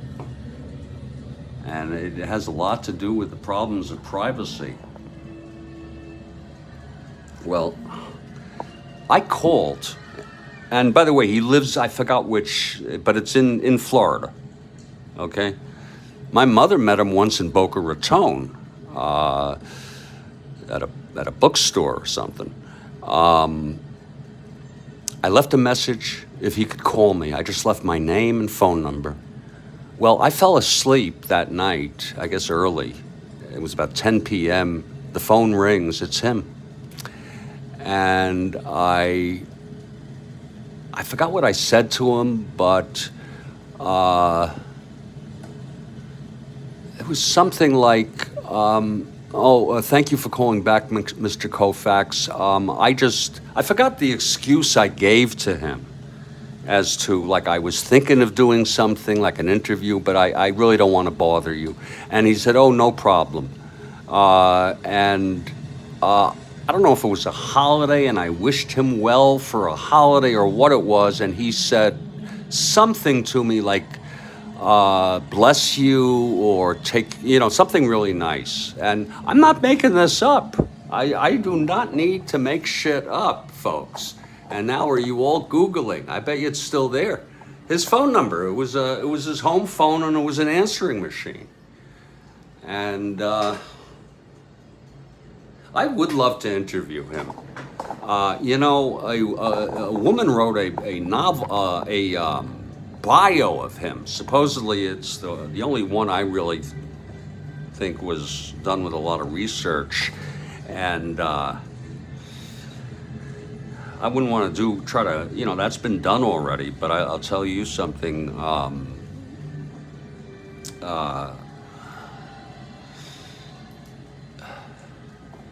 Jane. What? I don't understand, Joel. Jane. What? Jane whom? Jane why? But in any case, yeah, I have lots of questions to ask him. I would want to get into great detail of his memories of, I forgot what college he went to, but exactly what happened when, oh, I don't remember, Joel, her name. I just know it was a woman. I'd go into him in great detail. I'd like to know, of course, about his growing up, his birth. His born name was Braun, and then his mother remarried. I don't know if they divorced or the father died, and he didn't. Oh, it is a good book, Joel. Yeah. I'd like to know when he was in college, because I understand he was and I might even start a question this way, and I'd need hours and hours with him. You know, Lawrence Ritter wrote Glory of Their Times in 1966 and actually sat with dead ball players who were still alive, and some of those recordings are available. They're all in text in his book, they're in audio books, but Tommy Leach, I listened to part of last night, just fascinating. The famous one is what's his name? The pitcher turned who had to become an outfielder. But anyway, I want to know when he was in college. I don't know which one. It was in New York school, I think. I could be wrong. His first sport was basketball. Okay, Jane Levy. Okay. His first sport was basketball. And when did he first...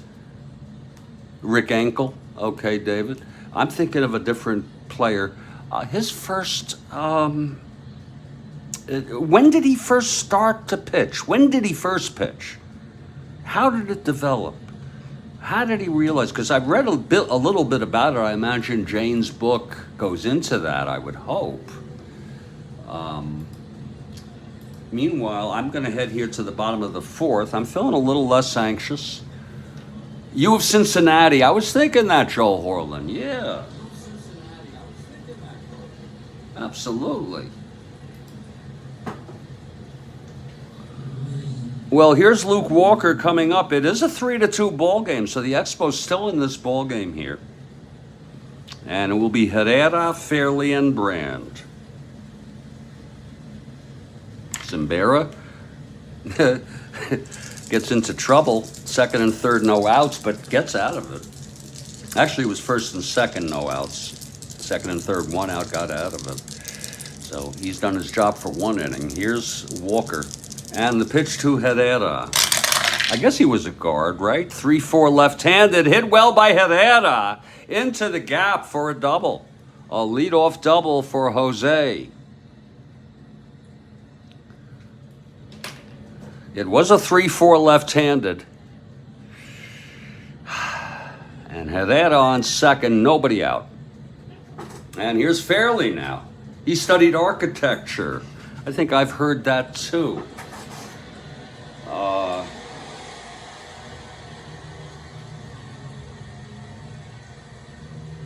I would get a lot of hits. If he gave me permission to interview him, I would say for posterity, maybe I should do that again. Leave him a message again to call me.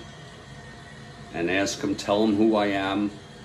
Put him at ease. You know what I'm saying? And I would do whatever I need to do. Fly up.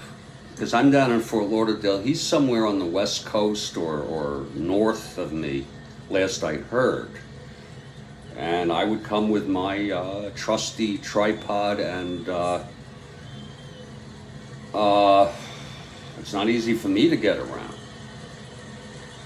He studied architecture.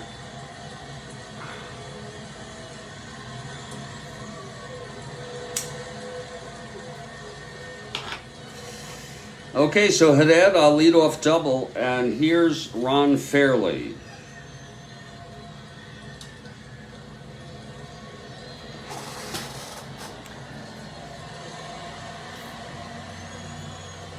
He married Richard Widmark's daughter, I believe. Never had children. You think about Lawrence Ritter and all the people he interviewed, because that's what that book is, Glory of Their Times. It's a multi-chapter where each chapter is a player, and it's basically a narrative provided by the player, written by Ritter from his interviews. And today, doesn't it make sense to identify, I'm talking about the oldest of all timers, and Koufax has to be one of them, and one of two that is alive, that's the best of them. Think about it. My criteria is you got to be at least 80, okay? And you, how good. I think the other one who's alive is Mays. Mays. He married Widmark's daughter. They got divorced. Then I think he married another woman, and obviously he got divorced.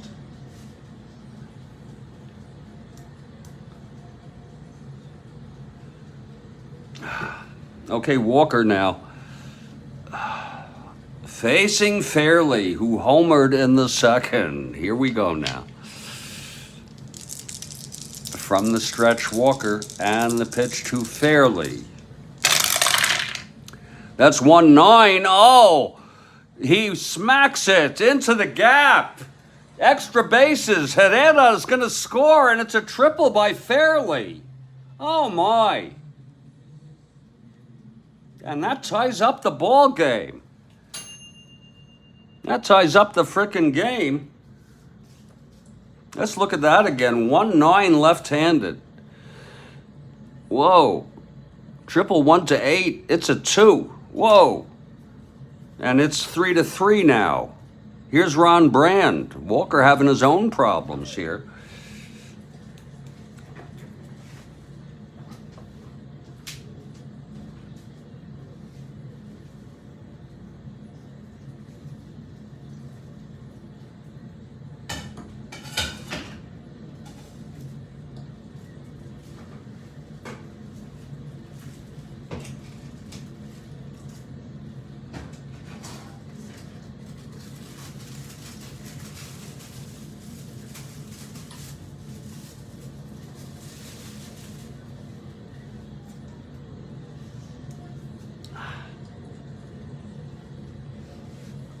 All right, here's Brand now. Sanguian just had a word with Walker. It's Fairley on third, nobody out. The pitch to Brand. That's 3-7 left-handed, and there's a base hit by Brand. And there's action in that's going to score Fairley. And all of a sudden the Expos are leading. I couldn't be happier. Look at that again. 3 straight hits allowed by Walker. There's action in the Pittsburgh dugout. Bullpen, I'm so sorry. 3-7 left-handed. And now Brand's on first. Still nobody out. Let's see who's warming. Marone and Gibbon pitched in Real World. Gibbon's a left-hander. Marone is also a left-hander. Interesting. Well, I think that would be okay. They used 2 pitchers in the first game of this series. Again, they won 18-6. And the Expos used 9 pitchers, including the starter.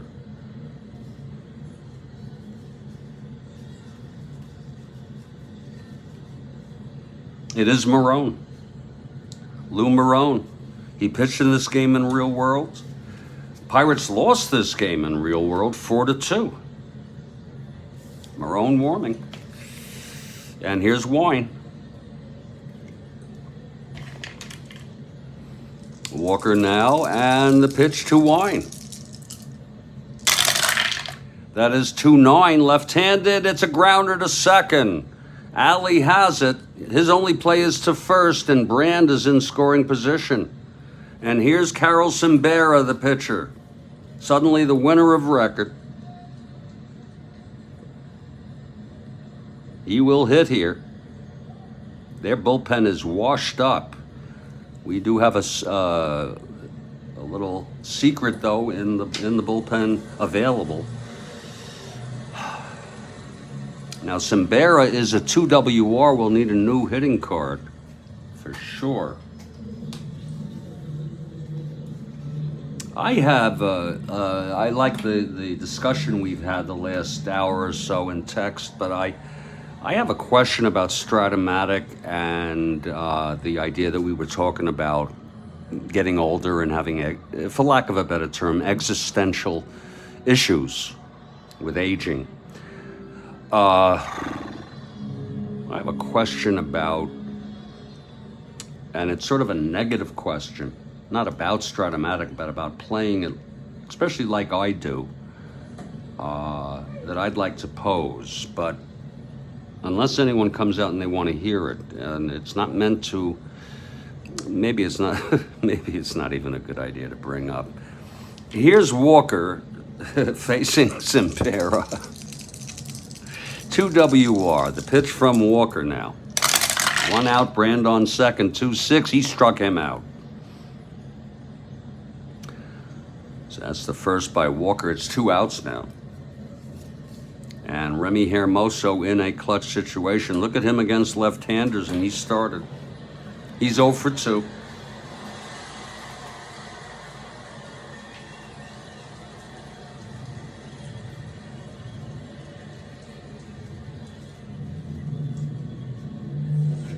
Just give me 1 second here to do something. It'll take me about a minute.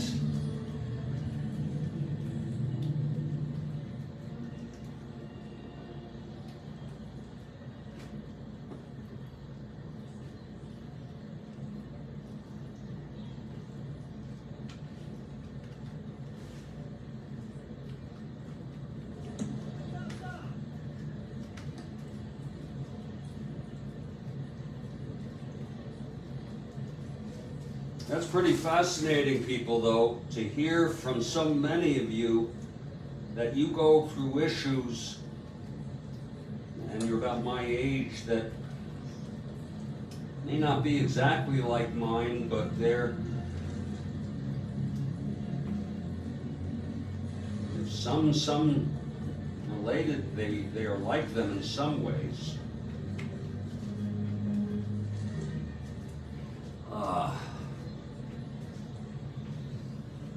Oh, here we go. Remy Hermoso, 2 outs now with Brand on second as the Expos score 2 here in the bottom of the 4th. They lead it 4-3 now.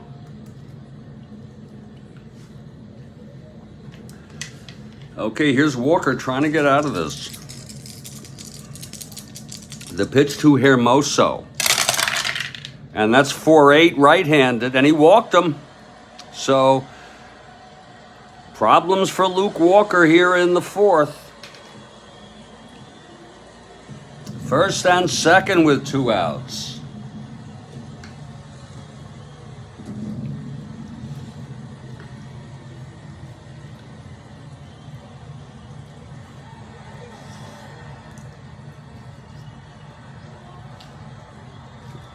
I also thought it was nice that Koufax, and I could tell it was him, it was nice that I called him Mr. Koufax, nice that he didn't say, "How did you get my number?"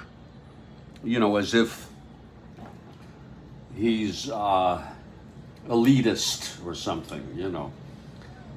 But I can understand if he wants his privacy.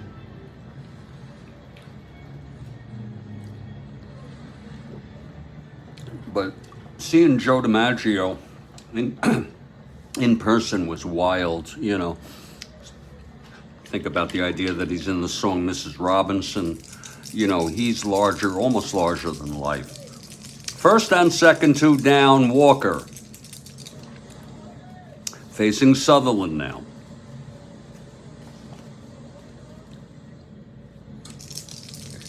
The pitch from Walker. 111 left-handed, and that's a ballpark. Oh my. And it's a 6 on the 20 die.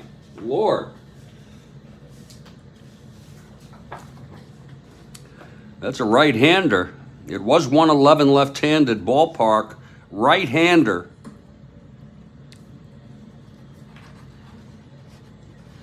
Whoa. And it is a base hit. Oh my, 1-6. And the bases are loaded. 1 asteroid with 2 outs. And they're staying with Walker. But I'll tell you, Bob Bailey, the batter now. This is it for Walker. End this inning now or get out.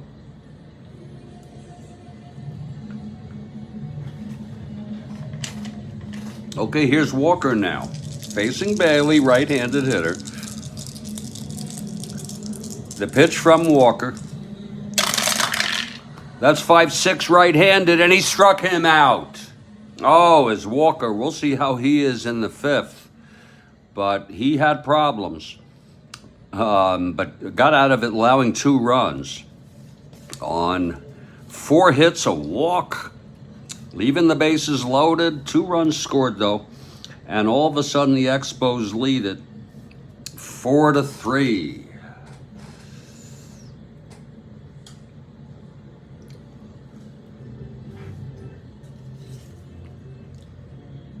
And Simbera will come out to pitch the top of the 5th.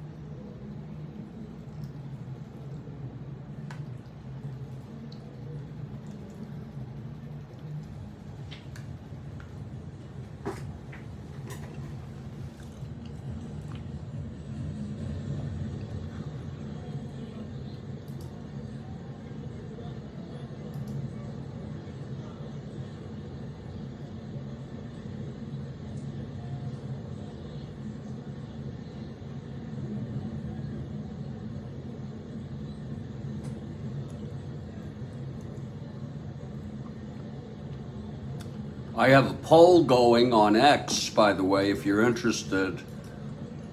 I've had 155 votes already, and the only reason why you can see it, you don't until after you vote, is because it's my poll. Who will win the Super Bowl? 60.6% say the Chiefs. And there's about 1 hour left for voting.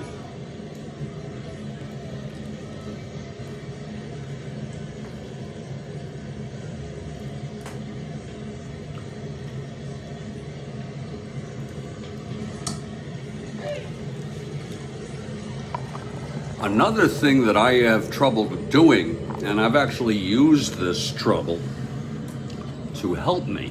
You know, since the pandemic, I gained 25 pounds. I never had a problem with my weight. Now I've cut it down, so I'm about 190 now. 6 foot and 1/2 inch. And I have trouble knowing, my brain knowing, what I feel in my stomach, is that hunger or is that anxiety?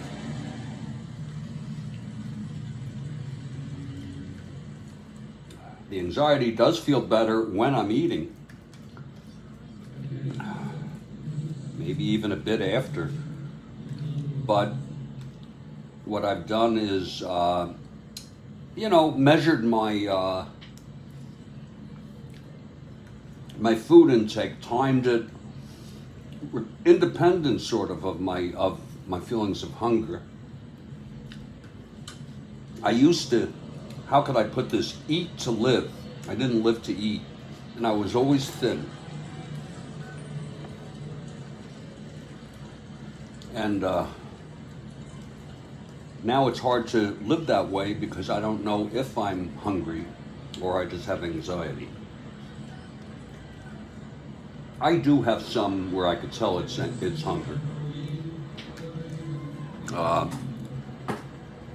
We're going to be heading to the top of the fifth very, very shortly. Excuse me. Straighten things out a little here.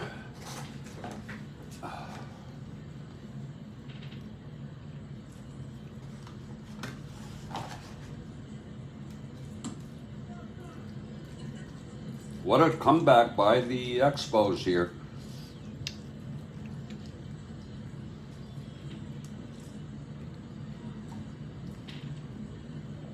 We'll see if Simbera can hold the lead. It's going to be Stargell, Clemente, and Oliver, the heart of the order, top of the fifth. Here's Simbera now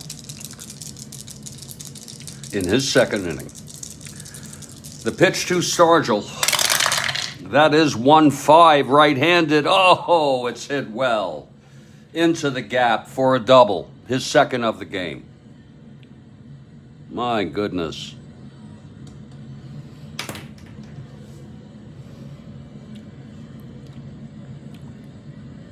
And here comes Clemente.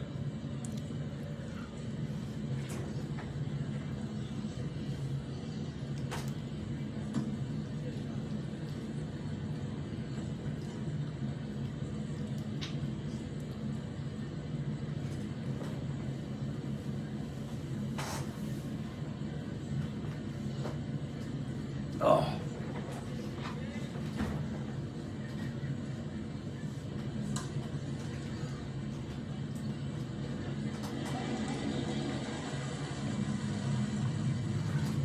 Oh, Lord. Okay, Simbera now. Whoops. Whoops, I put that in the wrong spot. I'm so sorry, everybody.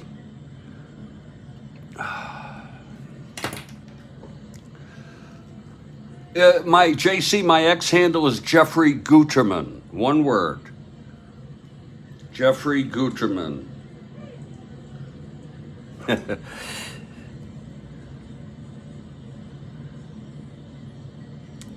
Seems a lot of people here don't use it much. I used to use it all the time. I still do. I have really cut down my use, though, down to 1 or 2 or 3 posts a day. I used to do them on the hour or on the half hour, setting them up, presetting them. Mostly historical, on this date. In history, politics, the arts, culture.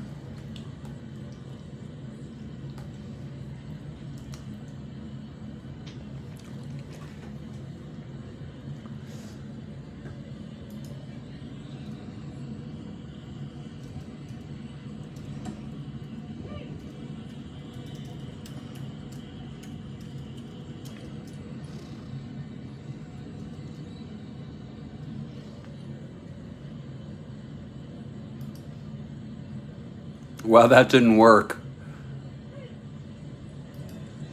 That didn't work.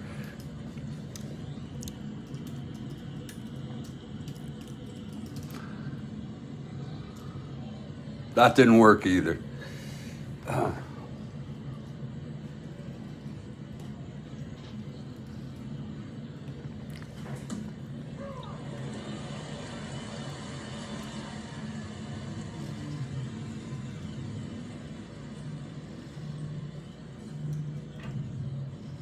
Oh, excellent. I'll go check. Let me check to see.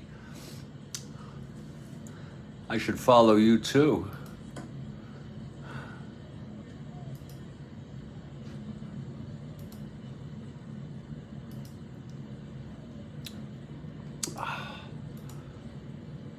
Oh. There he is.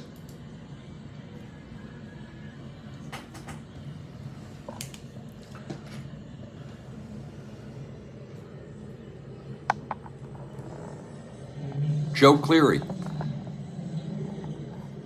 I just followed you back, sir.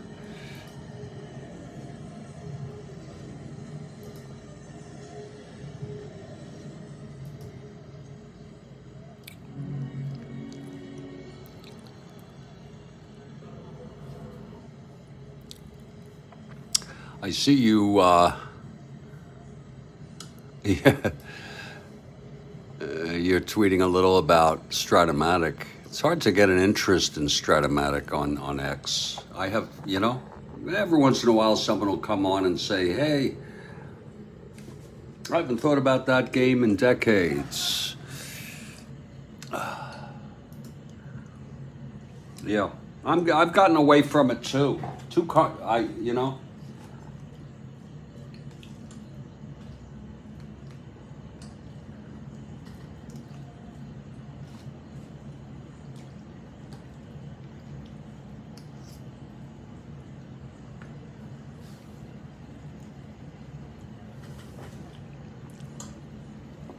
Okay, Simbera in trouble again.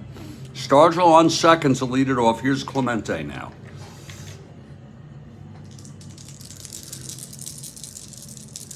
Oh, is Keith Hernandez on X? I think I saw that. Yeah. Clemente 0 for 2. The pitch from Simbera. I may regret this instead of walking him. And that's 6-6, right-handed, and that is a base hit by Clemente. Stargell goes to third, will hold. First and third, nobody out, Al Oliver. So Simbera getting in trouble, and there's action in the Montreal bullpen. Simbera's first endurance inning is the third inning of relief. He's in his second right now.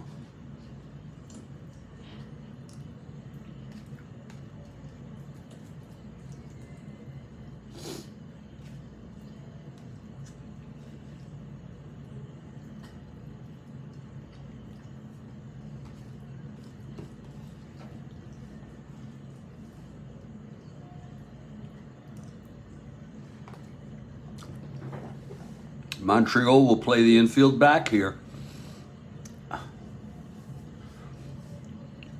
Here's Simbera now. Whoops. The pitch to Oliver. That's 1-5. Oh my. It's a base hit.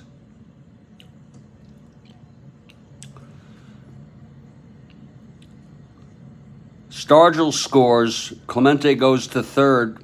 Still first and third. Second run batted in for Oliver. He had 6 in the first game of this series. And we're right back where we started. First and third, no outs. And here's Sanguillen now.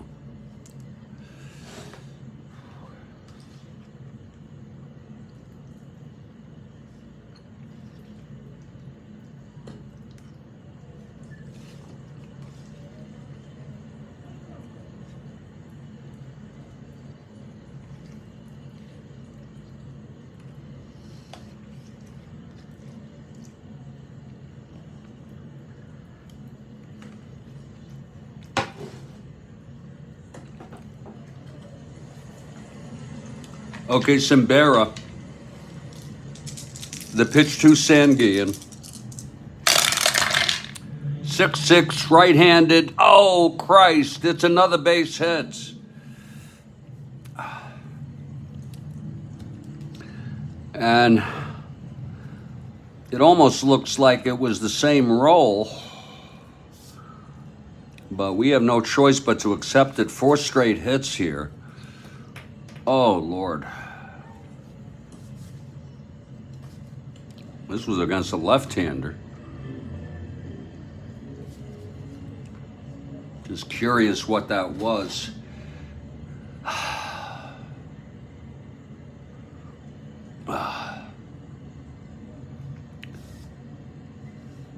My goodness. 2 runs in, Pirates take the lead now, 5-4. Let me just check that out. Oh, Lord help me. Just check that on the replay here. Oh.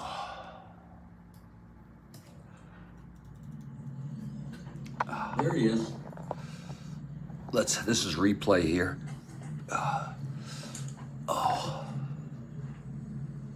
Cardinal on seconds to lead it off. Here's Clemente now. Those are rolling. Oh, is Keith Hernandez on that?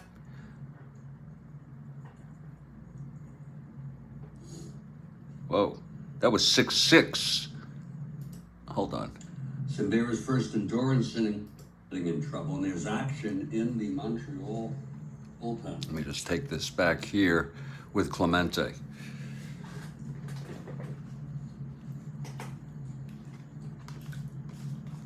I don't know what I would do if I felt I didn't roll him.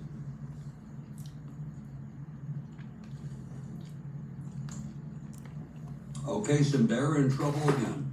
Cardinal on seconds to lead it off. Here's Clemente now.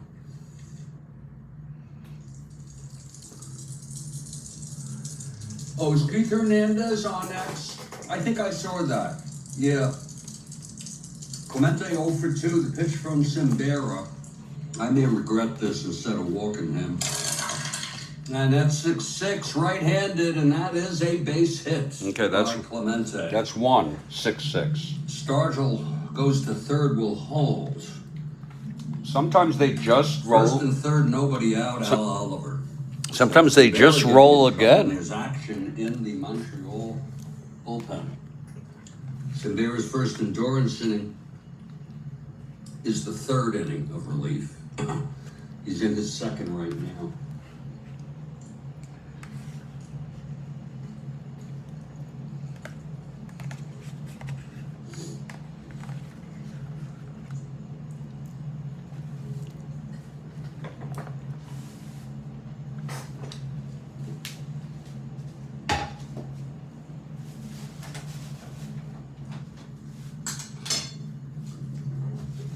Montreal will play the infield back here. This is a replay. Now. This is a replay. Whoops. Let's see if we there. Those are rolled. Oh, those are rolled. Pitch to Oliver. That's 1-5. That's a different roll. It's a base hit. Yeah, that's a different roll, and then it's Sanguillen who gets the 6-6 again. Stargell scores. Clemente goes to third. Still first and third. 2nd run batted in for Oliver. Not that 6 in the first game of this series. Not that I would change it. We're right back where we started. First and third, no outs. And here's Sanguillen now. Yeah, I mean, it's a different roll, so it came up again, 6-6, from a 1-5. It's meant to be able to happen on some occasions. Relatively rare, I would suppose, based on the law of averages. Yes, David, that is. I have really felt like I have made good use of instant replays. Yeah, gotten out of some real confusions. Either way, it looks like. Okay, Sembera. That's going to be it for Sembera. I think. To Sanguillen. Yeah. 6-6, right-handed. Oh, Christ. It's another base hit. That's only 1 asterisk. And it almost looks like it was the same roll. But we have no choice but to accept it. 4 straight hits here. Oh, Lord. I don't... This was against a left-hander. Just curious what that was. And there's going to be a new pitcher.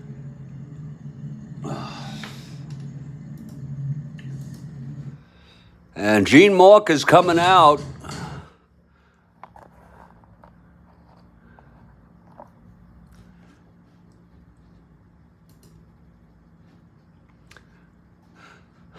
Gene Mauch coming out here. That's going to be it for Sembera. He pitched 1 inning and then 4 straight hits here in the 5th. What a disappointment. 5 in all.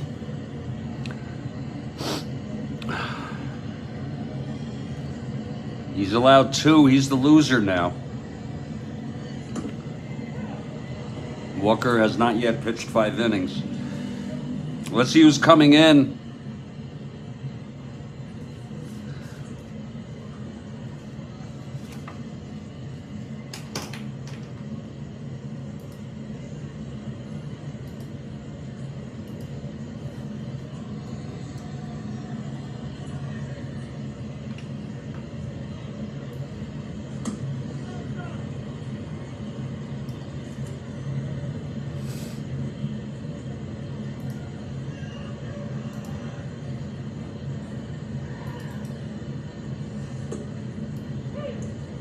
Whoa, it's going to be Karl Morton.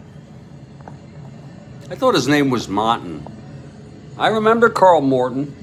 Karl Morton is coming in, the right-hander. This will be his first ever, at least in our replay, his first ever Major League appearance. Karl Morton. And he'll be the 3rd pitcher for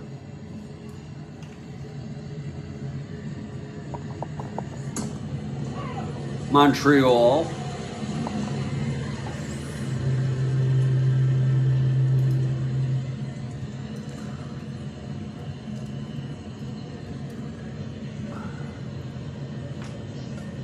I remember him vaguely. He died at the age of 39. Assuming after he was retired of a heart attack, after jogging.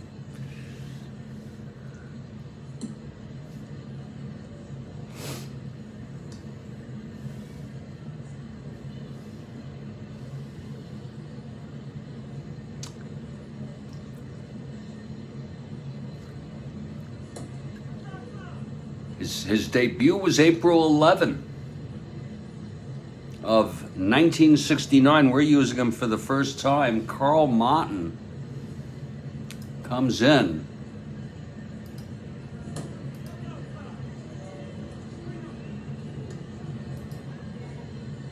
For Montreal.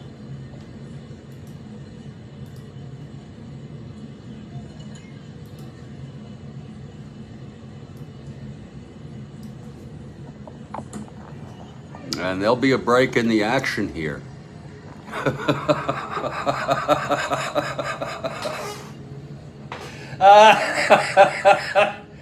It is a 5-4 ball game. You know, the torture never stops. Oh, God. The frickin' torture never, ever lets up. Oh, God. I remember him vaguely. Guy dies of a heart attack, age 39. My Lord, what a shame that is. And he's going to come in, no outs, 1st and 2nd. Pirates leading 5-4. He'll face Hebner, Patek, and we'll see if Walker hits. Walker has allowed 4 runs in 4 innings.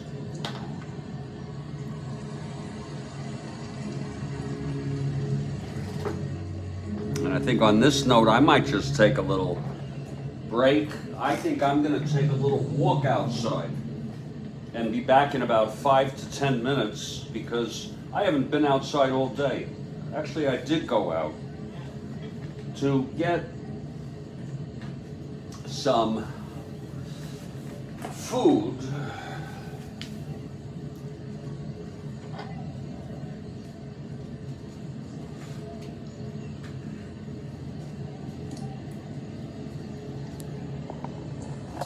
hope everybody's doing well. I'll be right back. Oh, shit.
I think that's pretty wild, folks, that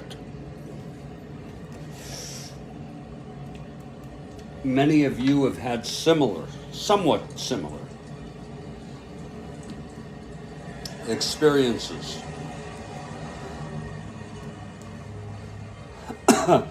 with aging and such.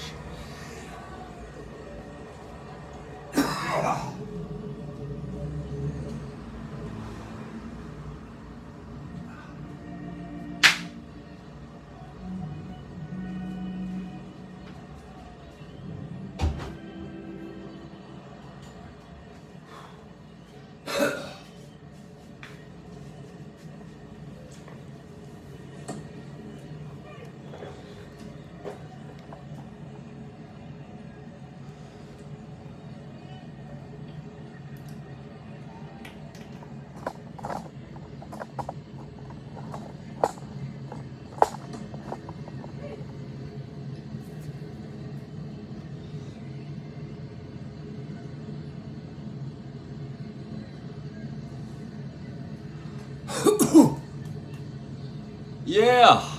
You haven't been outside in a few days, David? Wow, how can that be?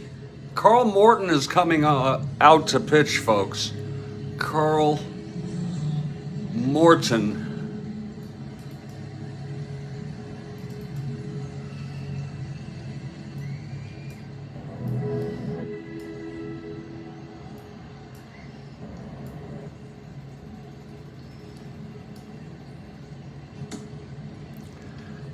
His first major league appearance in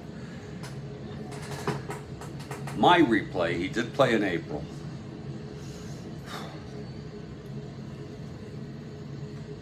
And these nasty Pirates have come back again.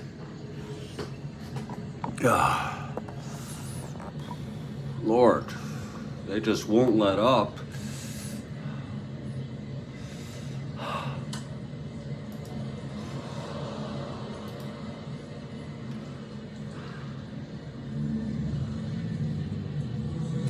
Okay, here's Morton, right-handed pitcher, first and second, nobody out, facing Hebner. The pitch from Morton, that is 5-12.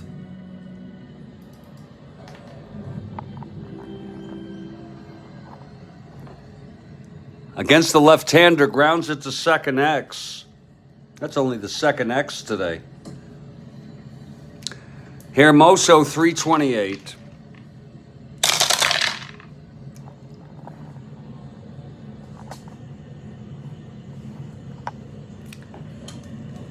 That's 15-3.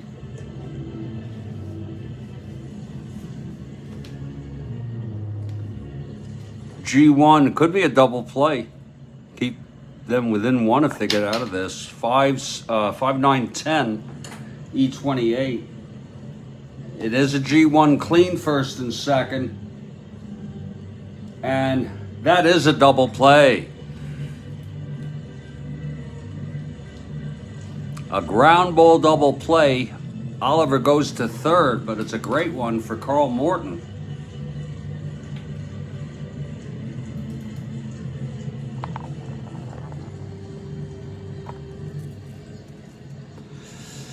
Now it's 2 outs with Oliver on third, and here's Patek.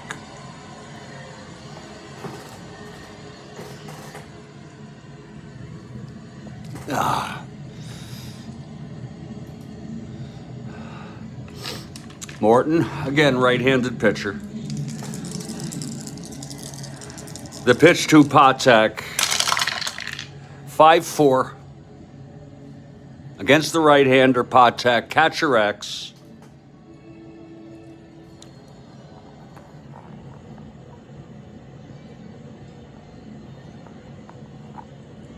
That is Brand 4.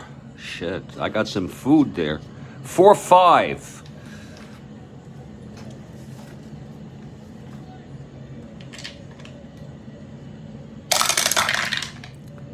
Four, 5, 13, 4. It's a PF with a runner on third. 6, 12, 14. E5.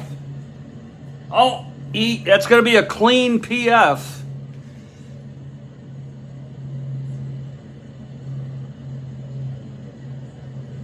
Oh, shit, it's a pass ball. Oh, my.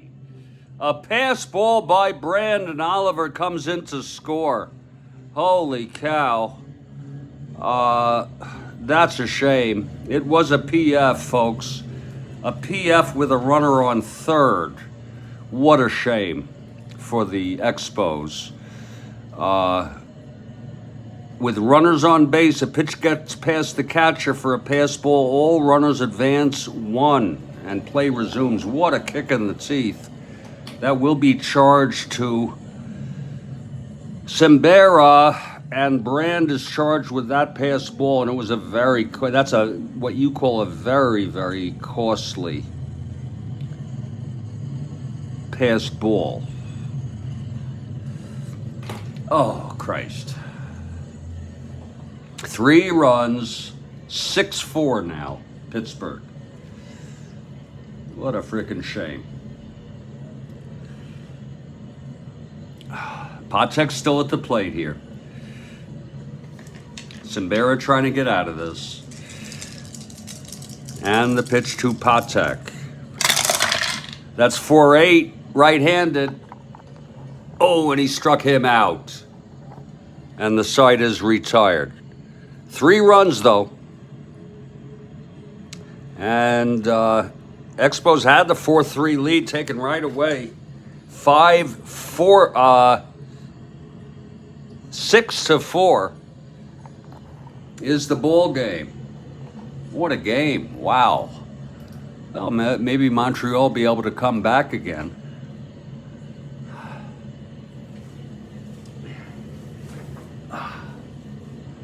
Have you been, if you'd rather not say, David, but have you been ill, or you just have not had the desire to go out, or what?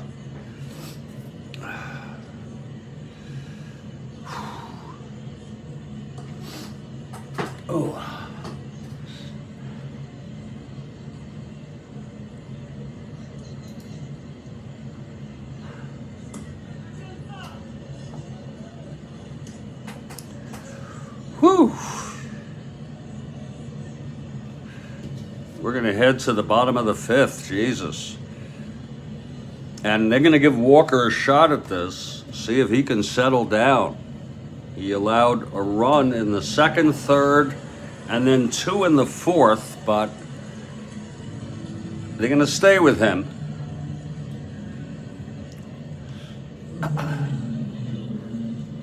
And Coco LeBoy will lead it off, 0 for 2. Oh. Here's Walker.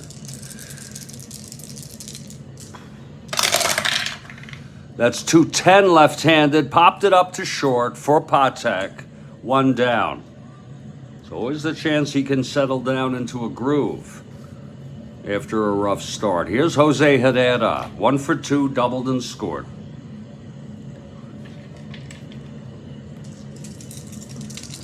Walker. That's 6-6, right-handed, base hit up the middle.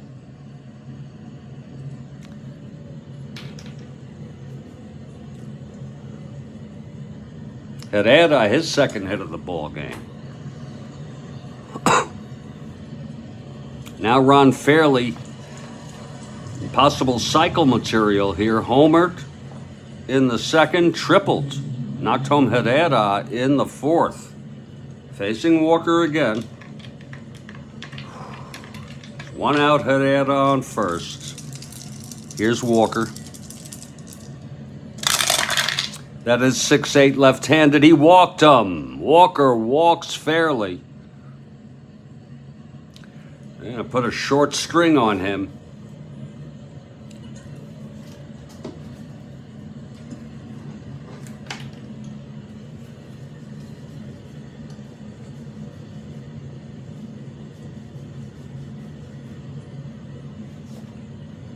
By the way, not to mention, Hartenstein started to warm up and Gibbon sat down. Hartenstein is warming in the bullpen. He's a right-hander for the Pirates. Here's Brand, 2 for 2. Brand, the tying run at the plate. Walker. That's 1-6 left-handed, a fly ball to center field. And that's caught by Alou. It's 2 away. And it's Bobby Wine in a clutch situation.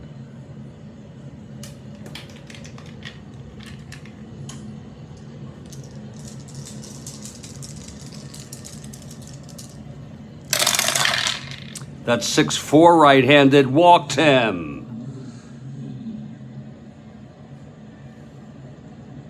And whoa, the bases are loaded with 2 outs, and they're going to have a hitter from Morton. I don't know if the Scholars here, but they're not playing around. He pitched well. 1 inning. Unfortunately, he threw the pass ball, but Brand was charged with it. You know, sometimes it is kind of the pitcher's fault. Simbera, the loser of record. And there's going to be a hitter here. Let's see who it is. With 2 outs.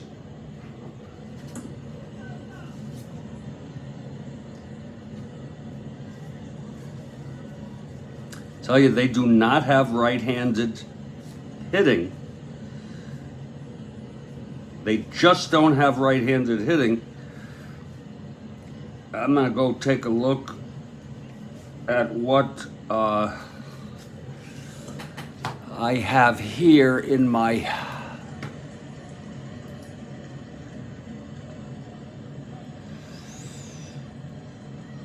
cards from Scholar here.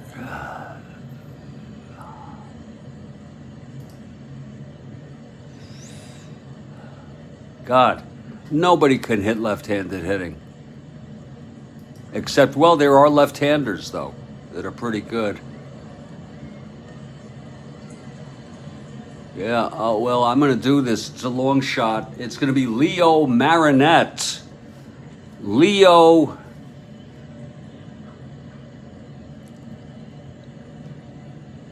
Marinette. I never heard of him. Leo Marinette hitting for Morton.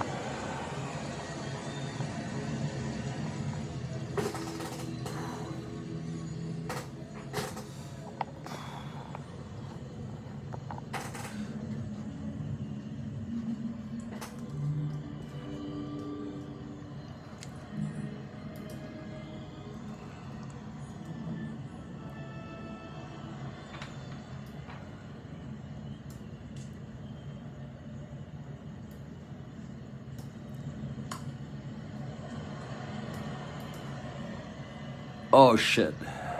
Here we go. Oh.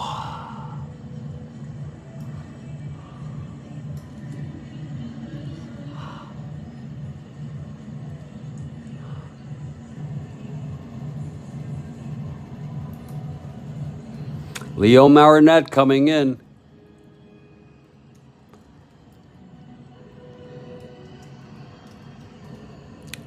I think this is someone very, very obscure. Maybe not.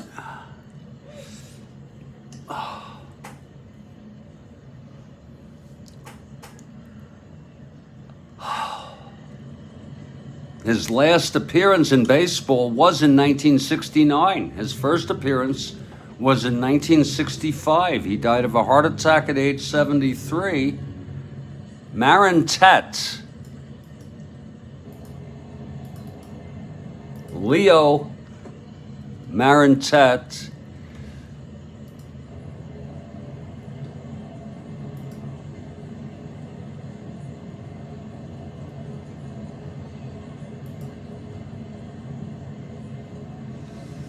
And the ability to get a picture of him is just so hard.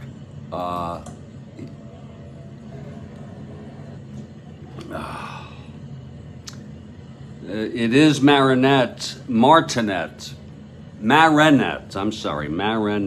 coming in to face Walker. Bases loaded, 2 outs. He is a right-handed hitter, if that helps anybody. Okay, here's Walker and the pitch to Leo Marinette. That's 4-8. Right-hander walked him. He walked in a run. Walker has walked in a run.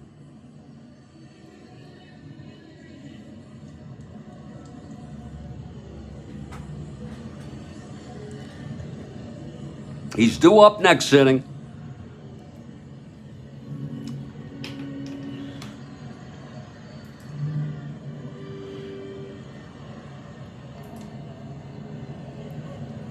Oh my. And here comes Hermoso. So it's now a 6-5 ball game. We'll have to see who's pitching. Here's Hermoso now. Big opportunity here, 2 outs. They're gonna let him pitch. He's throwing. It seems unrealistic, but with him coming up next inning.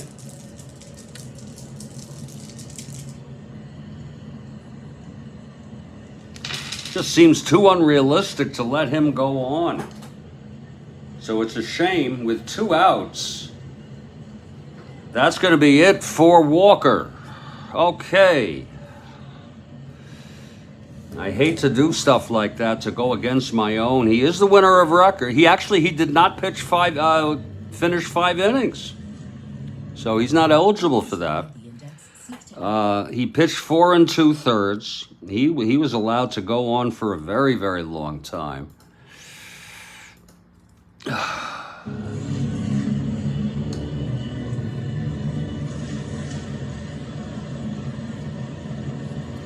He allowed 8 hits. He walked 4, 3 of them this inning. Struck out 2 and has allowed 5 runs thus far. And let's see who's coming in now. It is going to be Chuck Hartenstein. Chuck Hartenstein coming in to get him out of it, with Gary Sutherland, a right-handed, Hermoso, a right-handed hitter, due up. So Hartenstein coming in from the bullpen.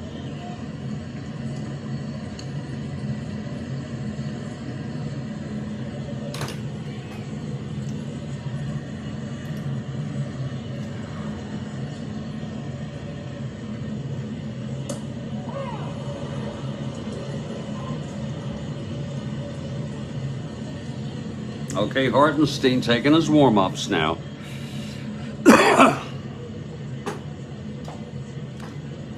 His endurance is 3. And Hermoso comes to the plate, bases loaded, 2 outs. Big situation here. Here's Hartenstein. The pitch to Hermoso. That's 5'11", right-handed. Oh, it's hit deep by Hermoso, but he has W power. It is a ballpark. Oh, my. It's a 4 on the 20 die, right-handed. Oh, my. It is a base hit, 2 asterisks. For Hermoso. Fairley scores. Wine scores. Marinette goes to 3rd. And a huge 2-run single here for Hermoso. Oh my, this game. That's 3 runs for the Expos, and they lead it 7-6. Oh my. Oh. All those charged to Walker, and he still has Marinette to be responsible for. 3 big runs, a big single, a 2-out rally. It was 1st and 2nd, 2 outs.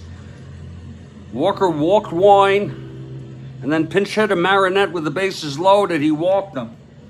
And that was it. That scored the 1st run. And then the big 2-run single by Hermoso. Oh. And here's Gary Sutherland's 2 outs.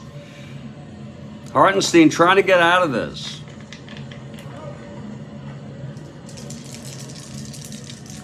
The pitch to Sutherland. That is a 6-7 right-handed. Grounds it to second X. That's Alley, 221.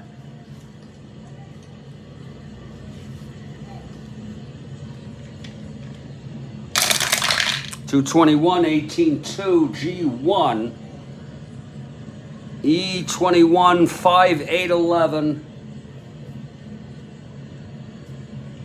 and he throws him out, and the side is retired. But it's been a seesaw ball game. 3 runs for Montreal here. They just keep coming back. And after 5, it is a 7-6 ball game. And all of a sudden, Walker doesn't have to worry about being the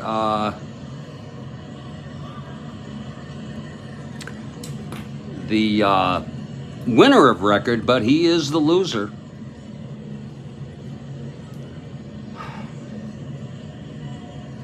And it just goes to show you that Morton is the winner of record, and we have to see who's coming in for the top of the 6th here. God almighty.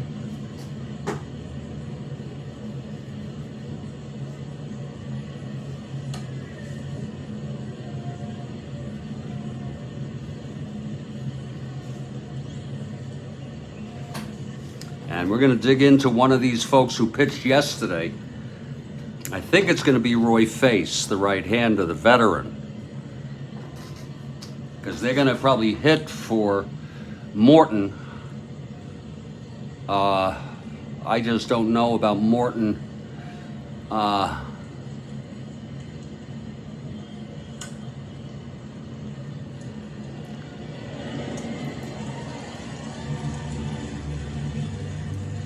This is some game.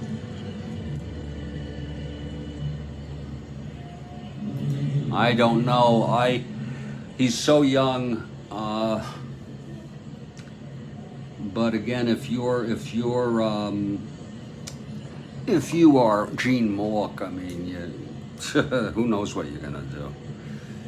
I'm gonna think about this one as we head to the top of the sixth. Morton is the winner of record, though. I don't think there's any doubt about that. And Walker is the loser. I'm Jeffrey Guterman. This is the Strat-O-Matic Sports Network, and I'm going to just confirm that, in fact, I am going to actually... Wait a minute. Oh, what am I talking about? Oh, yeah, Face will pitch. The other question I have is, will when we get to the top of the sixth, will there be a hitter for Hartenstein? And I think there will. Yeah, sure. And Marone and Gibbon are available. They're left-handers. I don't know what I have against left-handers today.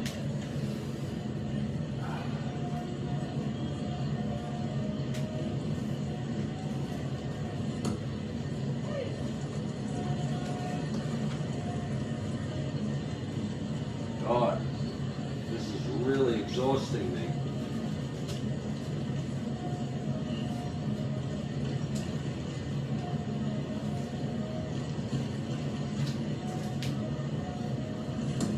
Just to show you,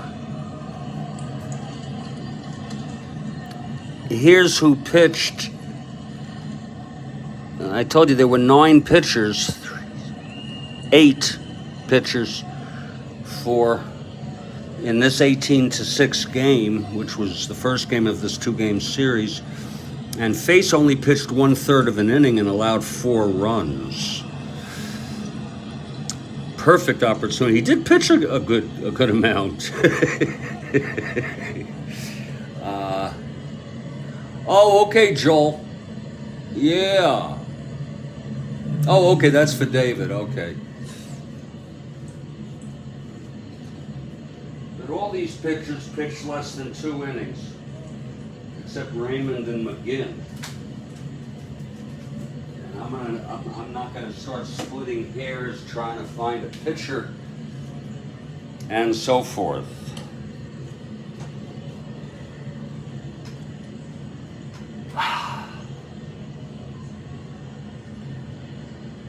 It is going to be Roy Face.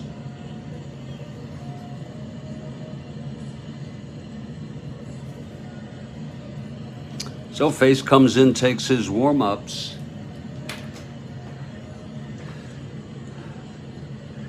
Pirates down now, 7-6, and they're going to have a hitter for Hartenstein, I guess.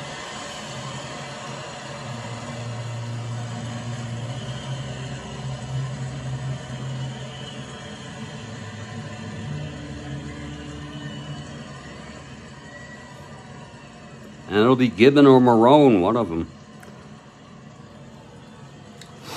Oh. Okay, there's going to be a hitter.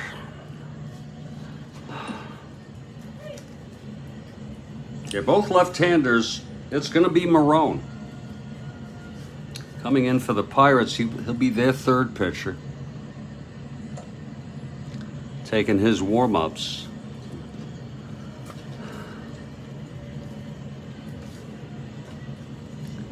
Let's see who's hitting. Expos lead it 7-6.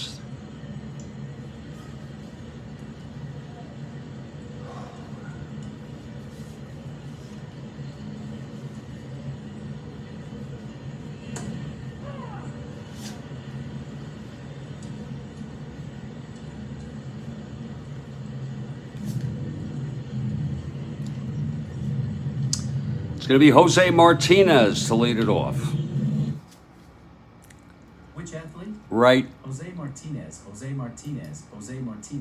Oh shit, that was Siri. What a frickin'... How do you turn that off? God. I found this on the web. Lord. I'm sorry, folks. That's frickin' scary. Oh. Martinez, right-handed hitter, coming in to face the new pitcher. Bottom of the sixth, top of the sixth.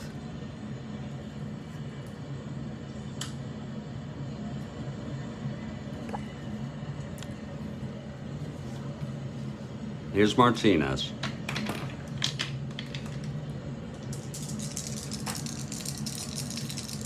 Pitch from face.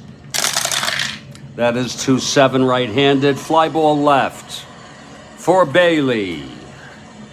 He makes the catch. It's one away. The veteran Roy Face comes in. Here's Alou. 0 for 3. Oh, Lord.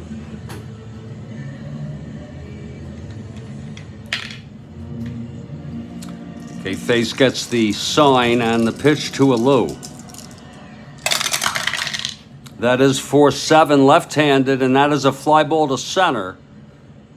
And under that Herrera to make the catch, 2 down. So Face handling himself very nicely here in his first inning, 2 fly ball outs. And here's Gene Alley. We'll be done before the Super Bowl. I think the kickoff is 6:30, isn't it? Alley 1 for 3. And the pitch from Face. Oh, Lord, 1-6 right-handed. Another fly ball to center. And it's Herrera again. 1-6 right-handed, makes the catch, a 1-2-3. That's something we haven't seen in a while. For Face, the fourth pitcher for Montreal. We're heading to the bottom of the sixth. Face is eligible for the save. And his endurance is 2. And it's going to be Lou Marone. Lou Marone.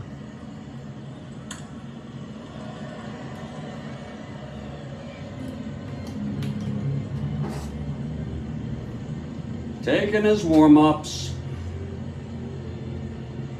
Whew.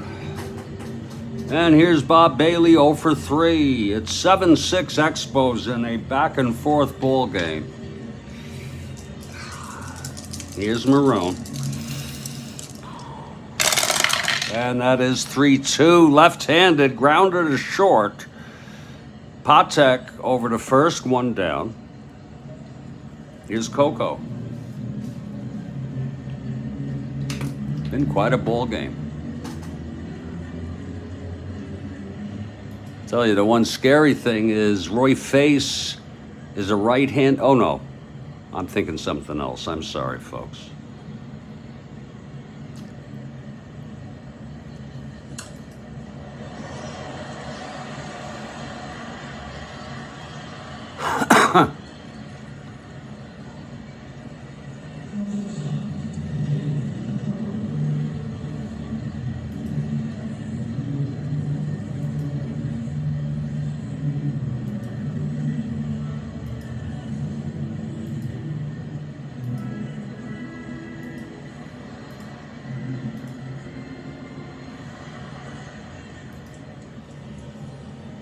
Okay, here's LeBoy, Marone,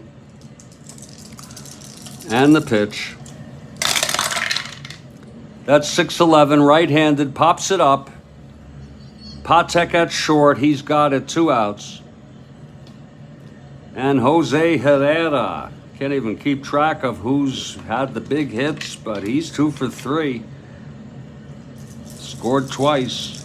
Fairley's had a game. Brand. But the single by Hermoso put the Expos ahead in the 5th with 2 outs. Here's the pitch to Herrera. And that is 6-6 right-handed. He walked him.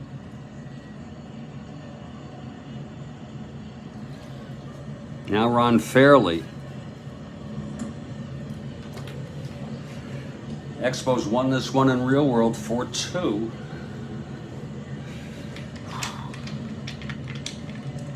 Marone looks in.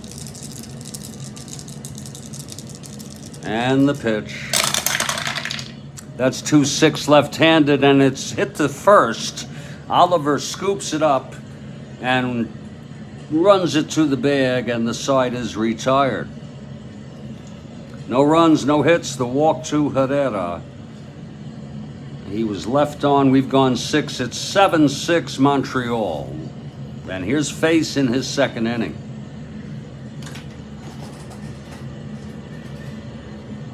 If Face were to complete this game, there are some stipulations where the official scorer can give a win to someone versus Morton. I'm not sure. It really doesn't matter too much to me. But here's Face. See if he can handle. Here's the heart of the order. Willie Stargell now. 2 for 2. Sacrifice fly. 2 doubles. Knocked in a run. Scored twice.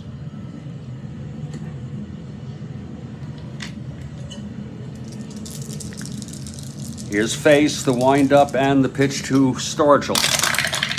That is 6-8 left-handed, and it's a fly to right for Sutherland. 1 out. Now Clemente.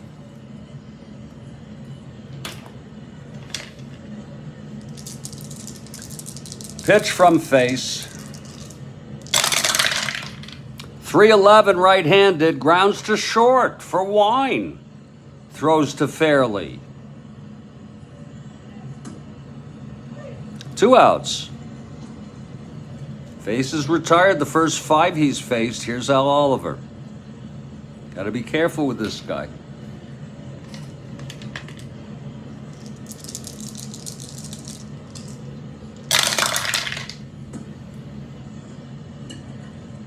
That's 1-4. Oh shit, hold on. 1-4 right-handed, and that's a ballpark. That's a ballpark. That's a left-hander. It's 11.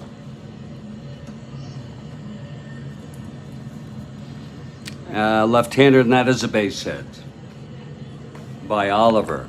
He's 3 for 4 today.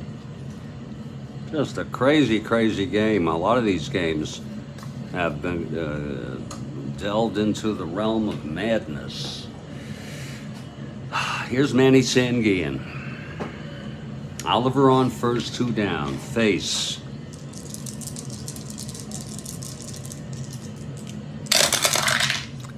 That's 4-8 right-handed. Struck him out.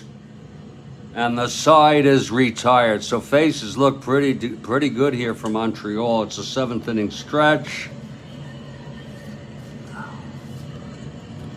Marone, his second inning of relief now. It'll be the bottom third of the order. And I bet you they let Face hit.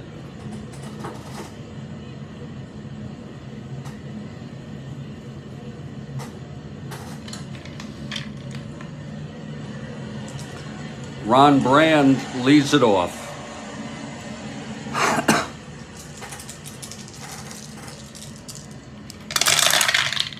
That's 3-6 left-handed, fly ball left field for Stargell, 1 down. Now Bobby Wine.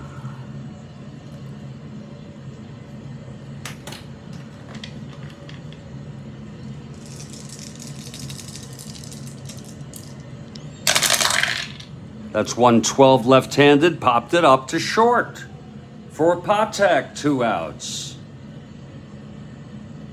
And I was right, they're going to let Face hit. Okay, that Gene Mauch. Never was a big fan of him. Face is a 3 WR.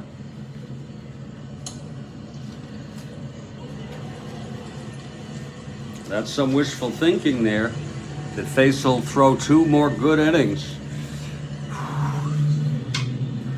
Next one is his first endurance.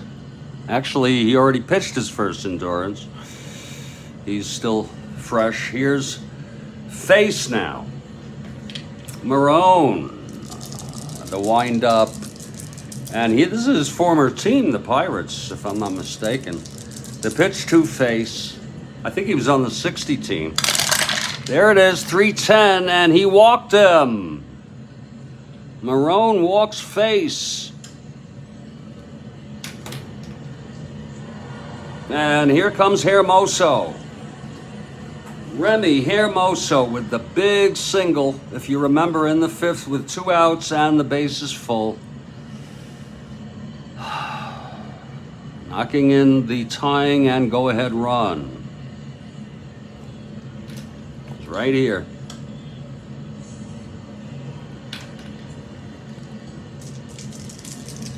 Okay, here's Marone, the pitch to Hermoso. That is 3-8, left-handed. Oh, it's tapped back to Marone. And he throws him out. The side is retired. Yeah, so he was a reliever then. Yeah, that was an interesting team, that 60 Pirates team. It's no runs, no hits. The walk to face left on. We're heading to the 8th. Here's Face in his 3rd inning of relief.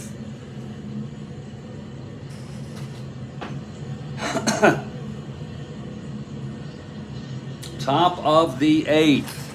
Hebner, Patek, and I think there'll be a pinch hitter for Marone because we do have Gibbon, who pitched in Real World in this game. Here comes Hebner. I just get a little tired of using so many pitchers, but I guess there are complete games, you know, like there were in Real World. Here's Face now facing Hebner. Jeez, 4-10. Left-handed, fly ball center X. We haven't had too many X's here today. 4-10 left-handed. That's going to be for Herrera. 4-6. This could be trouble. 4-6, 17-4. It's an F2. E6. 4-8, 11. And he makes the catch. A very nice catch by Jose Herrera. 1 down. And here's Patek. Yeah, that's, arguably one of the, if not the greatest single Major League Baseball games of all time, especially if you sit and watch the whole thing. And it's on YouTube, folks. They used to have just the radio audio. But now someone put the full game on. Same thing with Larson's perfect game in 56. That they used to have, I think, the last inning or something. But they have the whole video now of the whole game. The TV broadcast. And it's amazing. Here's Face now. The pitch to Patek. 6-6, right-handed. Oh, it's a base hit. I remember that. That was a little white out. If you see it covered up a little. Patek singles, it's 1 out. Now they have a good reason to pinch hit for Marone, who pitched 2 innings of good baseball. Both Marone and Face have pitched good baseball thus far. Whoops, that was 2 walks. It will be given. And let's see who's going to hit here. I think I know who it is.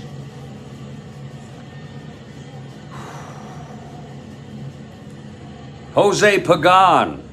Even though I want Montreal to win, I know who to bring in here, I think. Okay, he's good as anybody on the bench. So here's Pagan stepping in. He's the go-ahead run at the plate. It's 7-6 Expos. Face. That was an amazing game. Yeah, it's on YouTube. Last I looked, of course. You know what I'm saying? Yeah. Lord, it was something else. To sit through the whole game. Listening to the radio is great too. And in fact, as a general rule, I prefer radio, but as many people do, but watching this was something. Okay, face from the stretch. And the pitch to Pagan. And that is 5'11" right-handed. It's a fly ball right X. Lord. Damn. That's going to be Sutherland 4-9. This could be trouble. 4-9-9-4. Oh, it's an S2. Oh, my. E9. 5-8-12. E9. And it is a base hit, S2. And Patek goes to third. So look at that, face in trouble here.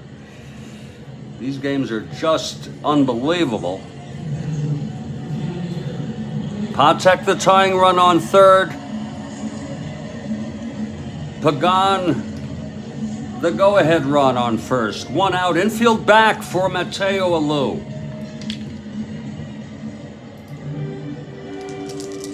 And here's face. The pitch to Alou. 5-12, left-handed, taps it back to face. Oh, Lord, he's a 4-0. Can he get to it? Whoa, that's a reroll. 10.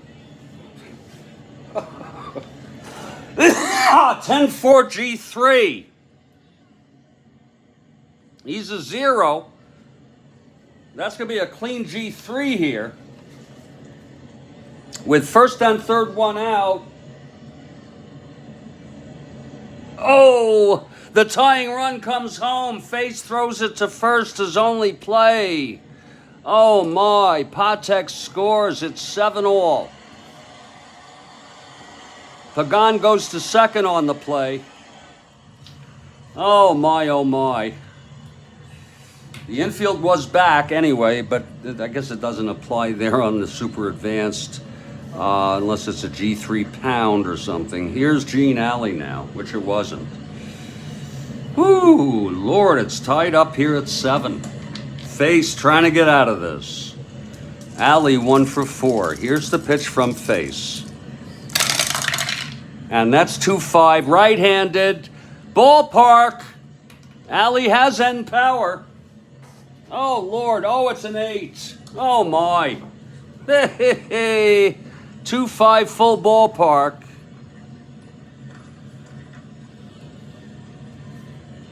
Right-handed. He's got the power. It's gone. A 2-run home run for Alley.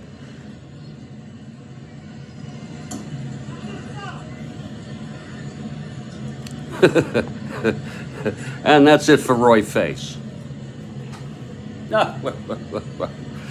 Oh, Lord help me. What a shame. I think Alley hit a big home run in the last game. My Lord, that's gone. Off Face.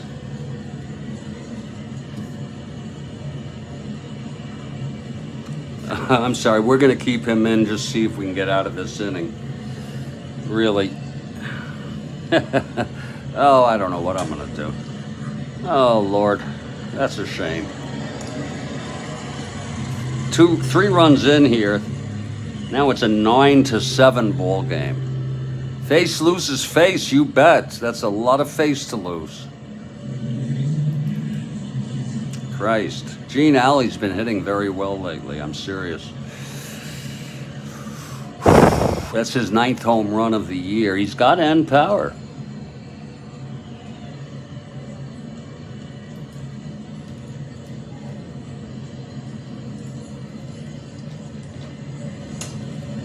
He had only 8. And it's going to be Stargell. There's going to be a new pitcher here. So sorry. Face is now the loser of record. He was the winner. And that makes Marone the winner. Gibbon for the save.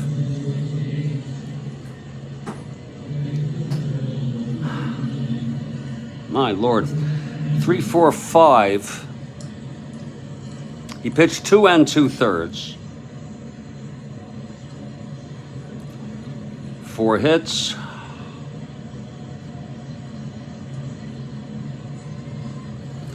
And we'll see who's coming in here to face Stargell.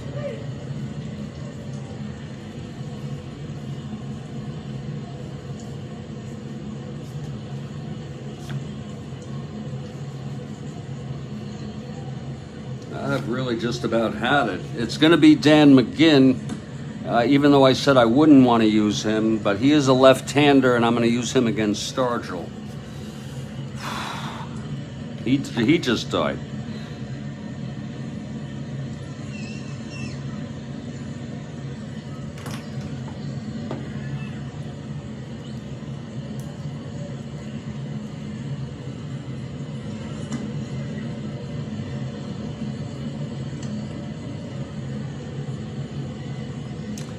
It's been a very tough fought ball game. It's 8-7. Wait a minute. It's, 3-6, 9-7. I'm so sorry. 3 runs in this inning, 9-7.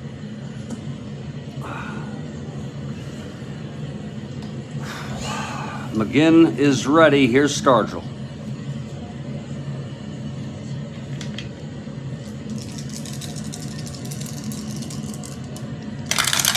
Just a ridiculous game. 3-4 left-handed, grounds it to second, and the side is retired. 3 runs, though, for these amazing Pittsburgh Pirates. We're in the middle of the 8th, and it's a 9-7 ball game. And Joe Gibbon will come out now.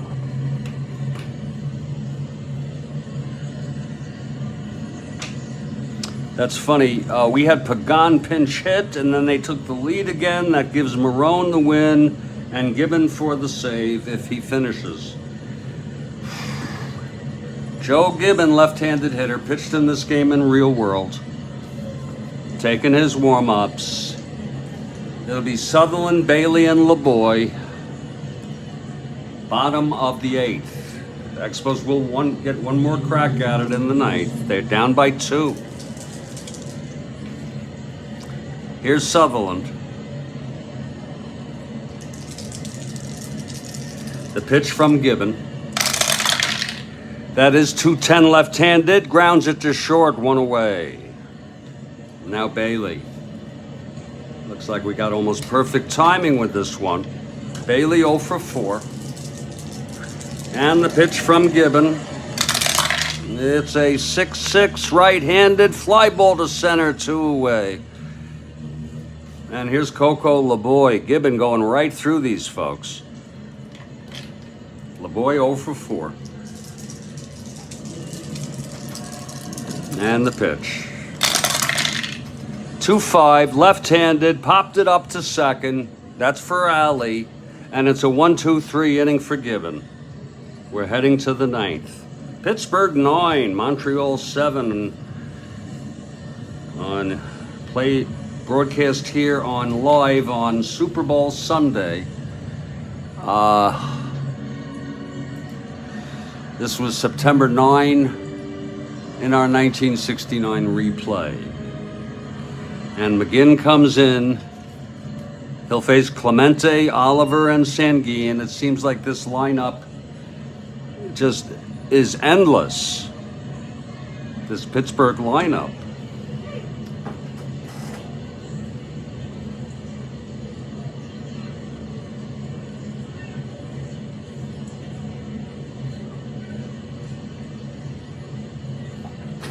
Okay, here's McGinn. The pitch to Clemente. Lord, this is 1-7. And that is a grounder to second, 1 away. If you're looking ahead to the bottom of the 9th, and they've done it twice, score 2 or more runs, they're down by 2. It'll be Herrera, Fairley, and Brand. McGinn, the left-hander, in case they want to get sneaky and bring Staub in. Staub not playing today. And he plays the next game, so they just gave him a day off, but we can put an end to that real quick. Here's Oliver, 3 for 4. The pitch from McGinn. Actually, that would be against Gibbon. Yeah, left-hander. 3-5. Left-handed, grounds to first, 2 away. And here's Sanguillen. I'm tired, folks. You know that? I get tired sometimes with these games. Here's, especially in the afternoon with the weed. Here's the pitch from McGinn. And that is 6-8, right-handed, and it is a ground ball to third, stopped, thank goodness, by LeBoy, and he throws it over to Fairley, a 1-2-3 from McGinn. He retired 4 batters. And this is it, bottom of the 9th, folks. Joe Gibbon for the save. Joe Gibbon for the save.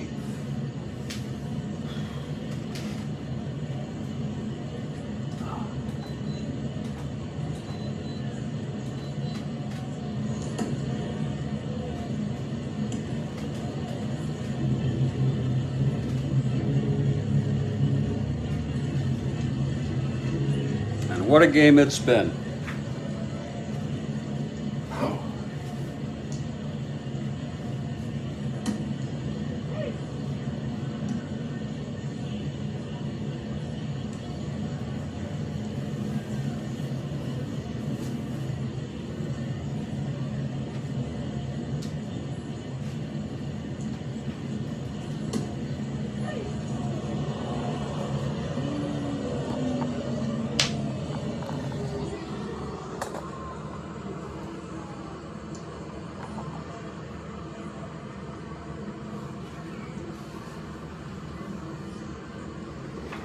Whew, what a game. Oh, God.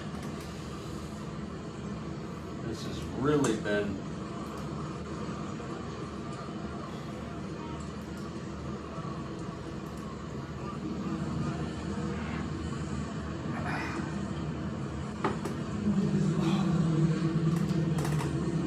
Oh, we're going to head to the bottom of the 9th here. Expos down by 2. And all, the first 3 hitters, Pereira, 2 for 3 and a walk. Fairley, 2 for 3, a walk, a home run, a triple. Brand, 2 for 4 with a run batted in.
Ooh. Ooh.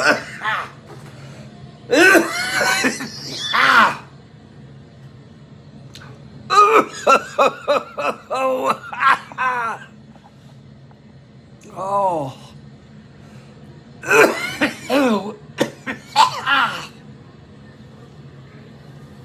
Gibbon.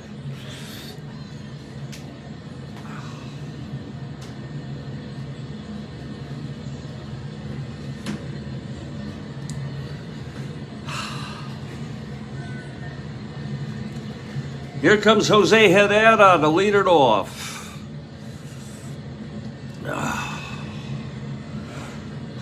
Gibbon now. Pirates lead by 2. The wind-up, the pitch to Herrera. That's 4-8 right-handed, and he walked him.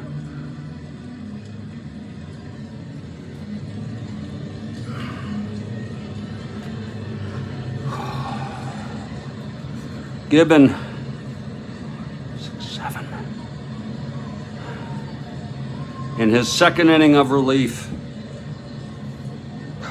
Herrera on first. Here's Ron Fairley. He still has power. In fact, it looks better against left-handers.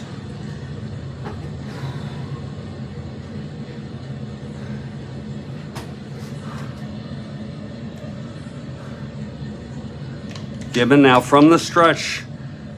He has a homer and a triple and a walk, scored 3 times. The pitch to Fairley. That's 4-9 left-handed. That's a ballpark. Whoa, it's a ballpark at 6. He's got the end power. Holy Christ. It's going to be a left-hander in Montreal. And it's gone. It's a tie ball game. Oh my, Gibbon allows the second home run. That's the second frickin' home run. 4 runs batted in today. 4 Ron Fairley. His 12th of the year. And it is a 9-9 ball game. This inning is not even started yet. There's no outs. No frickin' outs. What a frickin' game. Lord. Number 12 for Fairley.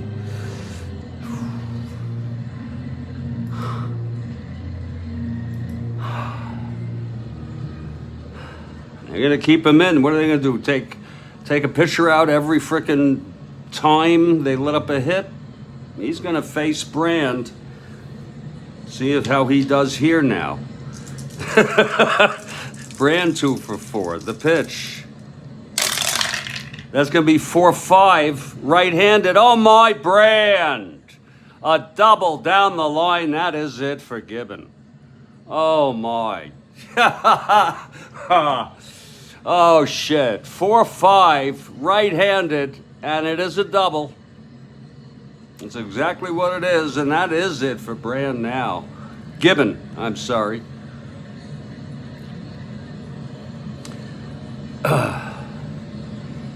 One inning, 2 hits. 2 runs thus far. And let's see who's coming in.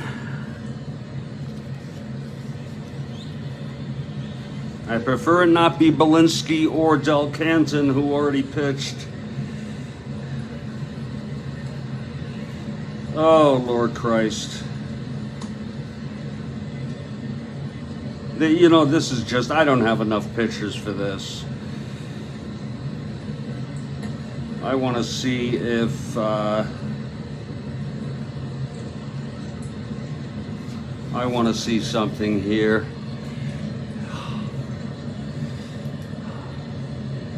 We're not going to go past 6. I'll tell you that now.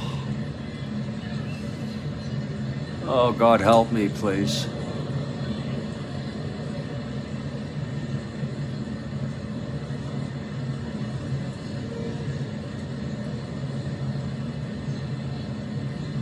Huh.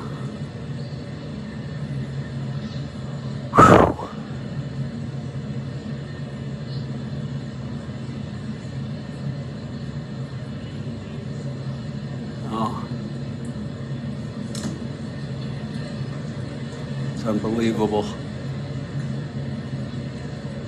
I got to see something here on the schedule. It's Ellis. Moose. That's going to be 69 to 7 to 8. 9.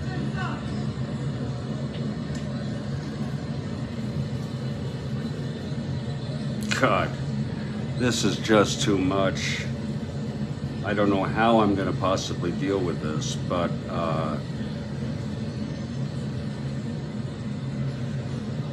it will be Del Canton. I don't have much of a choice here to face. Wait a minute. Yeah, to face Wine. I don't have much of a choice. I have Belinsky if needed. They only pitched about an inning or so. This is a mess.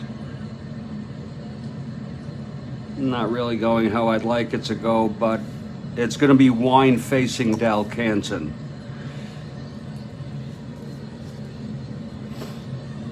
The winning run on second.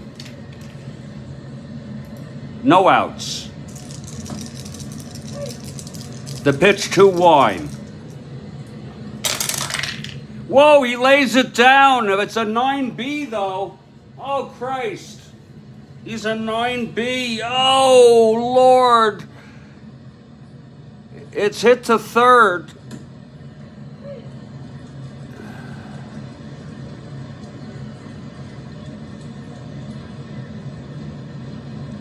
Oh, that's a squeeze play. 9B, it's a beauty. Oh, it's a beauty. Hit to third. And the only play Hebner has is to first. It's 1 out. Brand on third. And the Expos are a fly ball away from the win here. 1 out. And there's going to be a hitter for McGinn.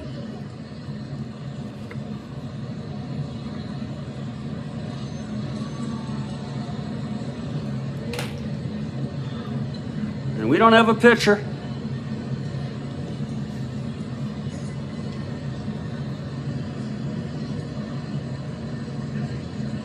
We don't have a pitcher yet. Let's see who's going to hit here against Del Canton. Oh, my Lord, look what they have. It's going to be Rusty Staub. Oh, my. Staub left-handed.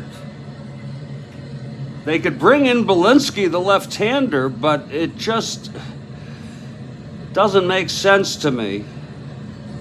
We'll just let Staub go ahead and hit against Del Canton. Not that much better.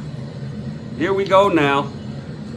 The winning run on third, 1 out. 9-9 game. It's Brand on third, Del Canton on the mound, the pitch to Staub. That's 4-12, left-handed, grounded back to Del Canton. He's a 317.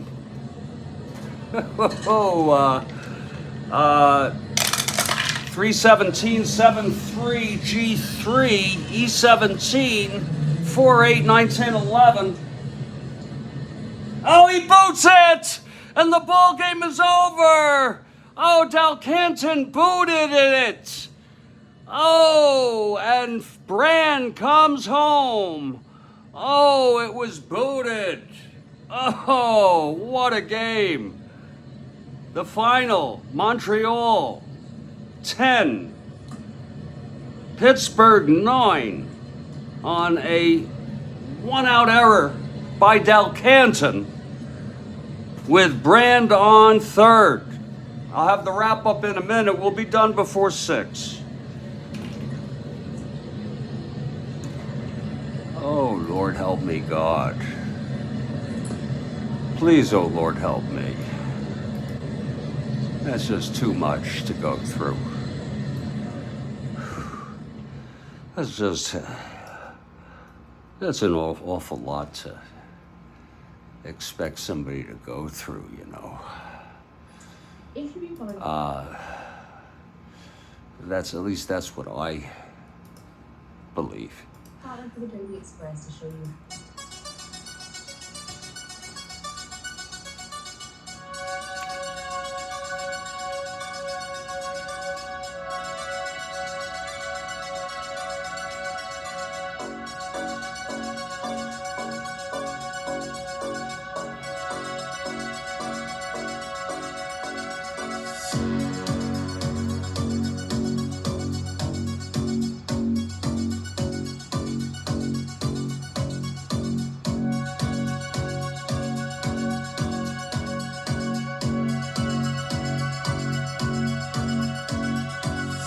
It's actually Gibbon. I'm sorry, it's Gibbon who gets the loss. Yeah, I'm sorry.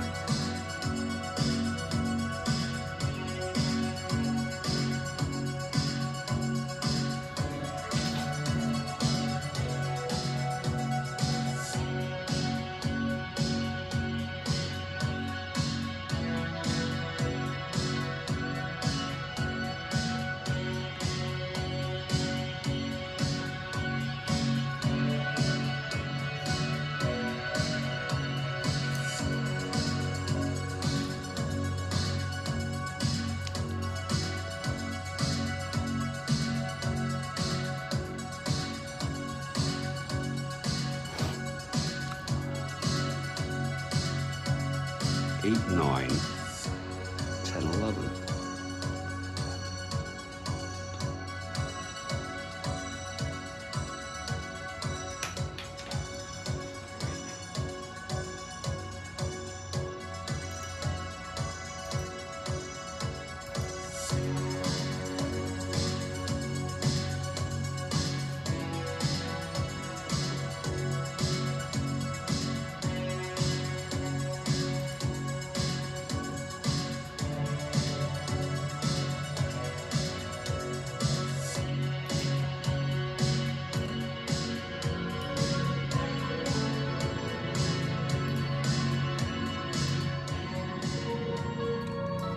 Well, that finishes up another wild one, folks. Jeffrey Guterman here on the Strat-O-Matic Sports Network. The final score, Montreal 10, Pittsburgh 9 on a tapper back to Del Canton by stop, and it was booted. Final line, Montreal 10 runs, 11 hits, no errors. Pittsburgh 9 runs, 14 hits, out hitting and losing 1 error. The win goes to McGinn. The loss goes to Gibbon because he allowed the winning run on base. Enjoy the game, everybody.